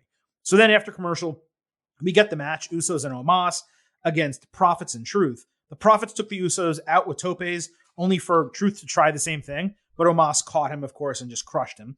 The Profits pushed Omos into the ring post with Dawkins hitting a flying assisted back elbow for a near fall. Montez Ford ate a pop-up neck breaker. Omos threw Truth into the steel steps, then tagged in from ringside, catching Dawkins with his double choke slam for the win. First of all, Omos's final tag was illegal. You're not allowed to tag from ringside. You need to be on the apron. Yes. So that was absurd. Secondly, you have Truth in this match. Why then do you have Dawkins take the fall? What the hell kind of sense does that make when the Profits are your number one contenders who are going to be in a huge tag team title match at SummerSlam? Why would you have one of them lose when you have R-Truth in the match to take the fall? Again, just an infuriating decision that was made for no good reason. That said, the Truth stuff was funny. He is a national treasure. And the match was super entertaining from a wrestling standpoint. So it's good, but man, it's like WWE actively tries to get things wrong or do things the worst way they possibly can for no legitimate reason. Yes. Like they, I don't know if they announced Dawkins versus Jimmy at the beginning of the show. I don't know. They did not announce it. So they were face to face in the ring, or I'm sorry, the Usos came out for like their extended entrance, and there's no announcement of why they're there or what's happening. And then all of a sudden, they flash a graphic: Angelo Dawkins versus Jimmy Uso, and then we never even get the match. And they had like tweeted it like 5 minutes prior. It popped up on my timeline. I was like, "Oh, are we getting this match?" I had no idea. And then like I'm kind of not paying attention. Next thing I know, R-Truth's out there, and we're doing a 6-man. I'm like, why would you announce 5 minutes prior, "Hey, we're about to do this match," and then not give it to us? Just don't. They did the same thing on SmackDown with a women's tag team match that I'll get to in a little bit. Just like, don't tell us you're about to do something and then immediately change it. Just give us the thing, the second part of it. It's so weird. Right. Setting up the 6-man didn't need, a singles match did not need to be scheduled to set up the 6-man. No, just say the Usos are out there talking and the Profits interrupt and then somebody interrupts and then we have a match. Like, it's fine. Like, I know sometimes we want to pretend there's structure to the show, but we're only informed 2 minutes prior that there is structure to the show before the structure is thrown out the window. So the match was fine. Again, it's kind of in a spot with Brock Roman where it's like there's nothing really more to do. You're just kind of biding time. And instead of going deeper into the relationship between these teams or trying to build a real story, we're just going to throw R-Truth and Omos in there and do something. So, like, it was fine. Like, a lot of the stuff is, like, right on the edge of bad and low good, where it's like, it was fine, ultimately inconsequential, and we move forward. Yeah, I mean, when we call something good, we're not saying it's great. Not, sometimes it is, but, we're not always saying it's great. Sometimes it's just like, okay, it was entertaining and enjoyable, and nothing particularly bad or insulting happened. And that's what this was in particular. Pat McAfee was off commentary for SmackDown, playing in a celebrity golf event. So Corey Graves was in his place. Happy Corbin joined commentary a half hour into the show. By the way, this is off McAfee signing a multi-year contract extension with WWE that was announced last week. That is all applicable for the following segment. So Gunther held an open challenge. Ludwig Kaiser said no one is worthy of standing in the ring with Gunther, let alone challenging him for the Intercontinental title or watching him wrestle. He said they're doing the open challenge because it's customary, and Gunther got loud what chance as he spoke. Shinsuke Nakamura answered with Corbin and Graves going nuts on the announce table like McAfee usually does during Nakamura's entrance. Shinsuke got in Gunther's face, but said that Gunther wouldn't accept his challenge. Commentary then explained that Kaiser wanted to vet the opponent first. So I'm going to keep going here. But why are you calling it an open challenge if the person is not going to be defending the championship, let alone wrestling in the match? Why don't you just promote it as Gunther seeks his next opponent? And then you have Ludwig Kaiser say, when Shinsuke Nakamura comes out, okay, Shinsuke, you think you deserve a shot? You have to go through me first. Why is that so hard? Is that not 100 times more sensical than what they did? Yes. Okay. Of course. Okay. So then we get the match, Nakamura Kaiser. Shinsuke hit Kinshasa to win in 6 minutes. That's all there is. We only got about 90 seconds of the match as nearly the entire thing happened during commercial. Gunther screamed at Kaiser to stand up after the bell. Fans chanted USA because that's the only way they know to react to someone who's foreign. Mm-hmm. Gunther punished Kaiser with 3 huge chops to his chest for his failure in losing the match. And I will give the fans credit because they really got into this. After the second one into the third one, they were really excited. I think they even chanted one more time. And then WWE unnecessarily piped in really fake boos at the end. Yes. Mm-hmm. This was just so convoluted in its setup. But I'll tell you, my first thought when Shinsuke came out was, I cannot believe they're throwing away one of the few legitimate challengers for the title with an open challenge on TV. So I'm glad, on one hand, that wasn't the case and the match didn't happen. But this segment on its own was crap. So as long as they don't overdo it, the chop punishment, it could definitely get over and lead to a face turn for Kaiser down the line. The Nakamura Gunther booking is a great idea. I think they should save it for Clash at the Castle. You have 2 international guys in a big match. Gunther, obviously, he's not from the United Kingdom, but people over in the United Kingdom know him very well because he wrestled there for such a long time. So if it was me, I would have totally saved this for September. That's not what they're doing. Obviously, we're going to get it sooner than later. I wish it was on SummerSlam. It's probably going to be next week or on the go-home SmackDown for SummerSlam, knowing the way WWE books the Intercontinental title. But again, really messy segment. There were enough solid elements that it wasn't terrible. But again, another borderline good-bad type of segment. And I have to lean bad here because there was really nothing to sink your teeth into from a storyline standpoint or really a wrestling standpoint because we didn't actually get to see the match. It was intriguing, the Gunther Ludwig relationship.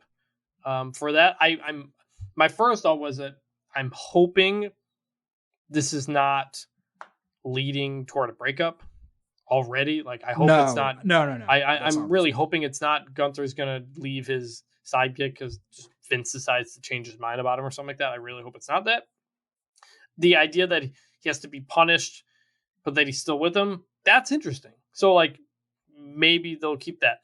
You saying that they're probably gonna do Shinsuke Gunther at the go home SmackDown before SummerSlam feels so incredibly spot on and frustrating because that is what they do. When you're right, this to most wrestling fans would be a SummerSlam match, a Clash at the Castle match. Let these guys go out, beat the living shit out of each other, and the crowd's going to go crazy for it if you just let them. But you're right that I don't think they're going to let them. And that's incredibly disappointing if that's what they do. Because you're right. This, at Clash of the Castle... Bring the house down. I think it would go over absolutely huge. You want to talk about British Strong Style or something like that? Like, you could really do that.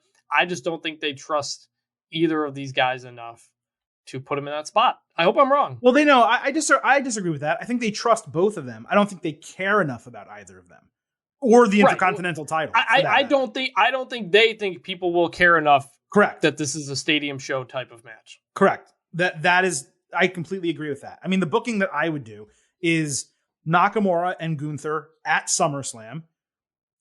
Nakamura barely loses and gets injured because you need a reason to keep him off TV. The build to Clash at the Castle is a little bit ways off. I think it's 5 weeks, maybe even 6, but at least 5 after SummerSlam. So you need a little bit of time. So Nakamura gets injured in the match. He barely loses, but it's super close. Gunther on SmackDown has a couple open challenges, maybe beats a couple other people who go after him for the title.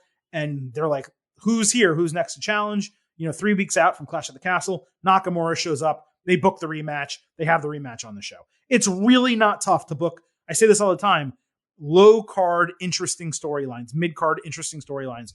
These two are made to fight on pay-per-view. It makes so much sense.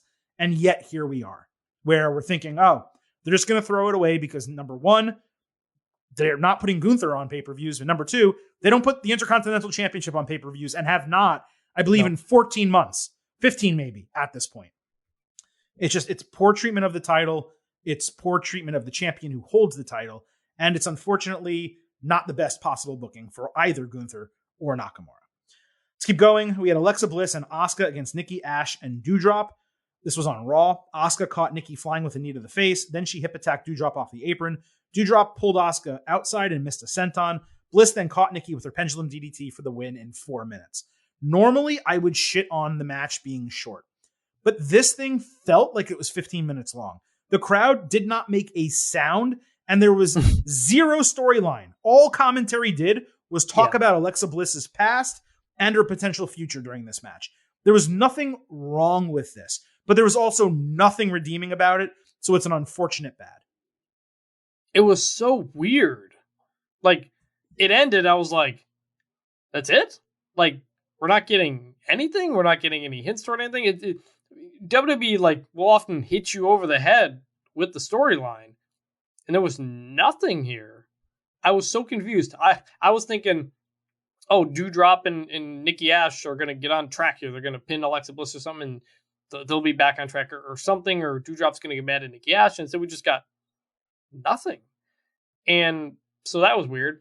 And this is nothing new, but Alexa Bliss comes out, does her entrance, and I remain just so confused about her whole thing, because she, again, is one of the best emoters in the company, one of the best actresses in the company, and her entrance always had something. Like, it felt special. Either she was being super creepy or she was being super confident. She's just coming out smiling, holding the doll, and you're just like, what is this? Yeah. Who are you? What is going on? And that's, again, that's not new, but it's just every single time she comes out, I'm waiting for something. I'm like, all right, what is Alexa Bliss now? And it's nothing. And look, she had said in an interview recently that she had some pitches she made about the therapy and some different things she was going to do, and the company just didn't go with it. And I don't know why, because they're doing nothing with her right now, and it's so weird. This whole segment was incredibly strange. Well, that's the interesting thing. Like, we criticized the fact that they did all those vignettes and then they brought her back one time and then she didn't show up again. And then she finally did it with new music and looked a little bit different.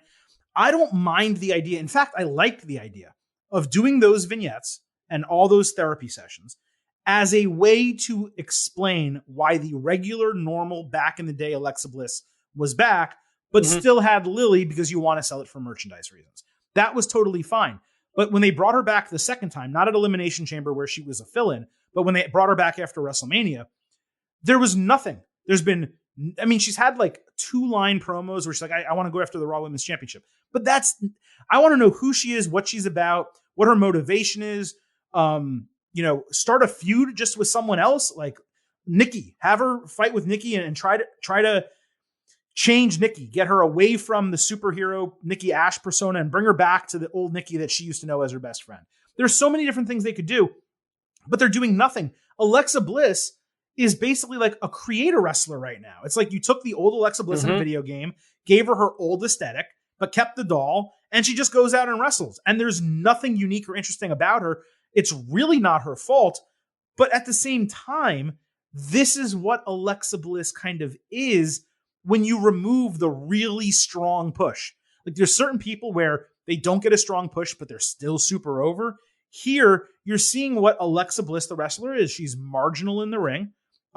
She does that really stupid, double knee flip over move that never lands impact. Her DDT, it's okay. I'm not trying to hate on her because I like her. I really like her as a person and as a wrestler. And I think even as an in-ring wrestler, she has some skills, but she's not able to showcase them. And throwing away a match like this, relegating Asuka To this, it was just bad, man. There was nothing redeeming about it. Nope. Over on SmackDown, we had another women's tag team match scheduled: Lacey Evans and Aaliyah against Shayna Baszler and Shotzi.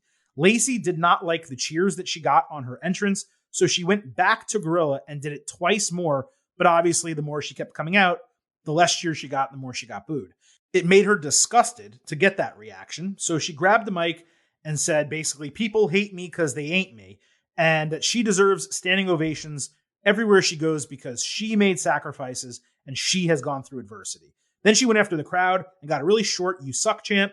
She told the fans to go to hell unless she gets the respect she deserves. Aaliyah then stopped her from walking out, so Lacey caught her with a women's right, and WWE added some extra piped-in boos on the exit that really weren't necessary because she was getting real boos during her promo.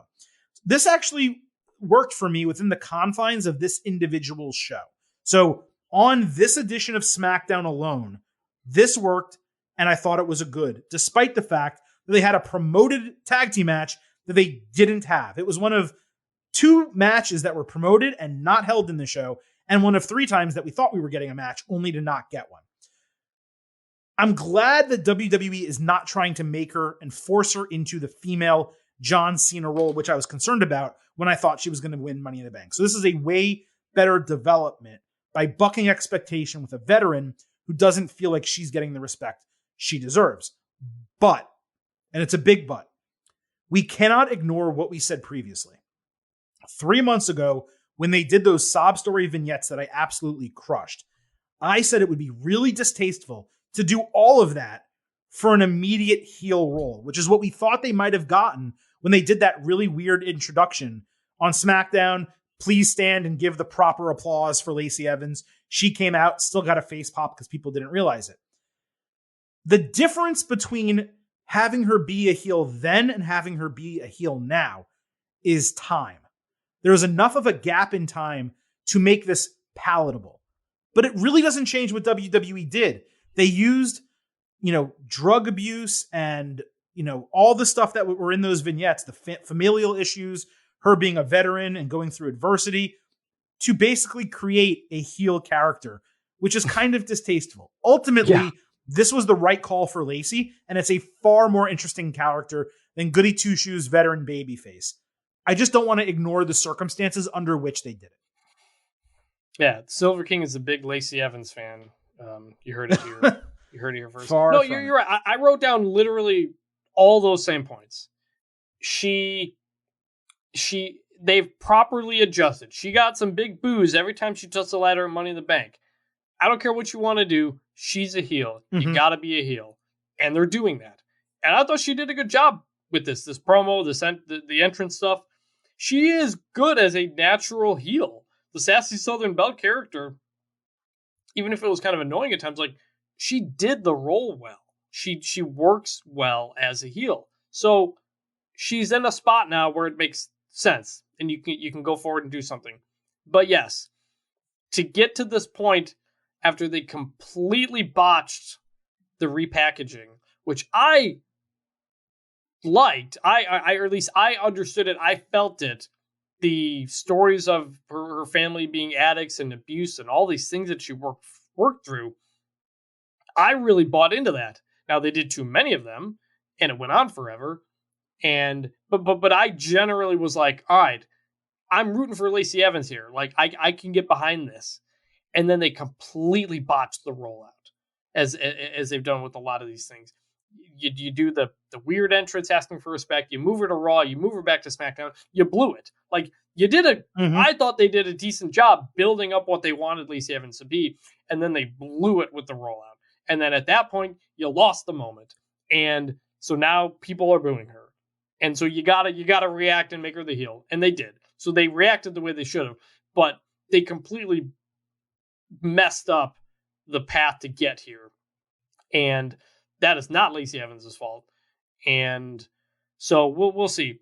Also, unrelated side note on this, I really like her entrance theme. Me too. It's obviously a face theme, so I don't know if you're going to stick with it or not, but I really like it. So no, they are going to stick with it because the whole character is, I'm a veteran, I'm a Marine, respect me, love me. It's like Kurt Angle. They didn't go away from the Americana gimmick with Kurt Angle. He's the Olympic champion. It's very much a female Kurt Angle, just using military instead of Olympic glory. Yeah. It's not that different.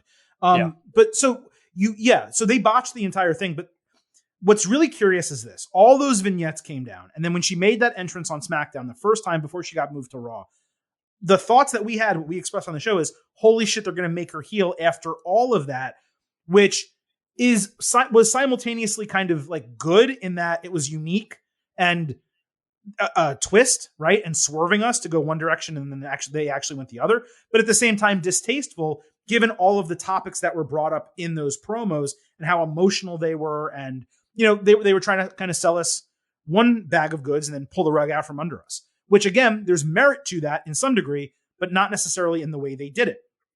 And then they move her to Raw and really nothing happens. And then they move her back to SmackDown and she gets natural boos without them making her a heel, quote unquote. She got natural boos at Money in the Bank, which was the perfect time to now institute the heel turn and kind of say, okay, yeah, she is a heel. Here's what we're going with.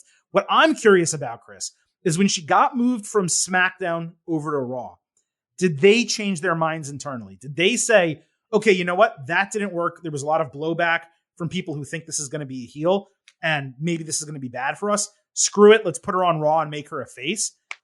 And then still keep her a face on SmackDown, but only after she got the boos at Money in the Bank did they decide, okay, now we can actually go with it because the crowd doesn't want to cheer her? Or was this always the plan and they just kept going back and forth because they didn't know where to place her? I'd be very curious to learn which of those is the case. I do not think this was the plan the whole time. I think they adjusted after Money in the Bank. But do you think initially when she made that first entrance on SmackDown, it was what we suspected that she was going to be a heel? No. I think they wanted to make her a face. You think please stand and give the proper respect? No. I think they wanted to make her a face. Even with that line? No, wait. Okay. Through the promos, through the vignettes, they wanted to make her a face. Okay. And then maybe at the last minute, either Vince said, nah, I want to make her a heel, or Vince thought that was a face thing for a military person to do. So I don't think... So when do you think they decided to make her a heel? Before that SmackDown announcement the first time? Or this week? Or this past week? Both. Okay. I think when they brought her back to SmackDown, going into Money in the Bank, they want to make her a face again. And then she got the reaction she did, and so she's back to a heel again. Okay, so that's what I think. I think that after those vignettes, the plan was always for her to be a heel. They saw what... No, I disagree. I disagree. No, I know you disagree. I know you disagree. During the vignettes, face, at the last minute, Vince says, now we're going to do a heel. It doesn't work. They switch it back to face and then switch it back to heel after Money. Okay, so I think there was one fewer switch there. I think that the plan with the vignettes was for her to be heel. They saw the initial reaction it was going to get, moved her to Raw with the goal of making her a face, allowed her to basically be a baby face for the limited time she was on TV, for Raw and SmackDown over that 2-month period, whatever it was, and then saw the reaction or heard the reaction she got at Money in the Bank and said, perfect, we can go with our original plan and make her a heel.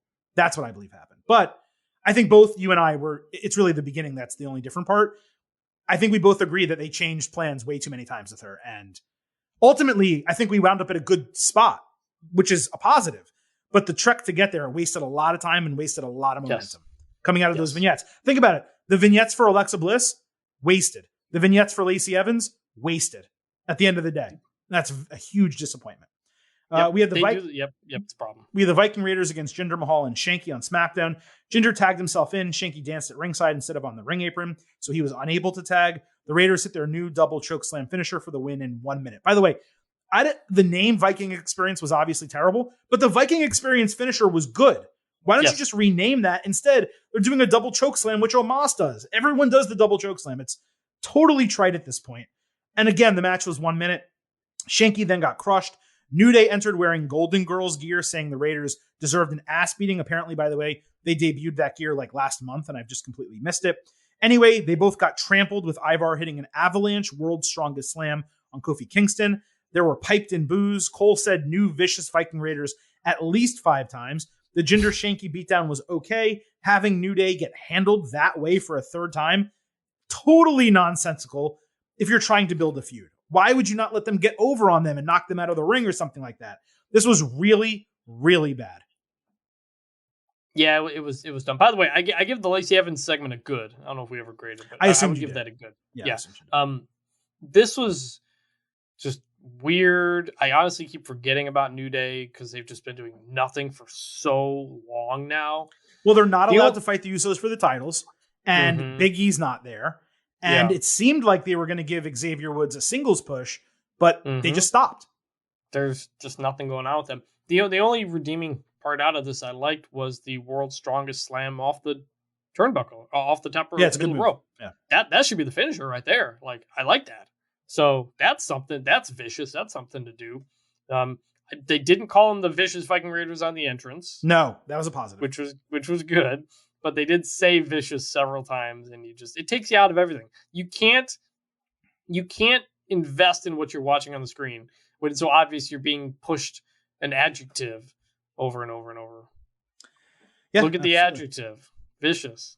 Let them be vicious. You don't have to call them it a million times. That's the whole thing. And lastly, Maximum Male Models showcased their 2022 tennis collection.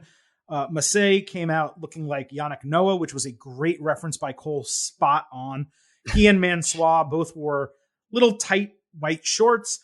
It was basically the exact same as last week, which was good and funny, but it kind of needs to go somewhere sooner than later. A third identical version of this with nothing else happening, I will give a bad, just because you cannot do the same thing over and over. But for 2 weeks, the first one being funny, the second one being tennis wear, which was kind of comical, I'm still on the good side. Yeah, it was okay. I didn't think Max Dupree was as good this time as he was the first time. And usually he's really good. He just seemed a little bit more subdued this time. And obviously we don't have the surprise of you can't replace the surprise of seeing Mansoir and Massey for the first time. I was hoping they might add a third person or something like that. Like, yes, keep it fresh or something moving forward. So it was fine, but you're right. At this point, like, this cannot be a situation where we're doing this like 5 weeks in a row, which is something WWE so often does. So with everything, I really hope there's a plan, because remember, they delayed this for like 3 weeks. They said next week Max Dupree's going to have his models, and then it was not next week. So like, I hope there's a plan here. Well, I said last week that the delay had to come to an end and they had to deliver, and they did. So like, they did. All those delays, the funny backstage close talking segments, all of that continuously worked. And we got to a point where it hit. They hit a home run with it. It was funny. Everyone bought into it. It was great. And this week, again, it was a repeat of that, which you're going to have when you have a Miz TV segment every week or whatever repetitive type of segment you have on TV. It's going to be largely the same. But at some point, something needs to be a little bit different. You cannot do this every week. I'm curious to see what their ring entrance is like. I assume they're going to be a tag team.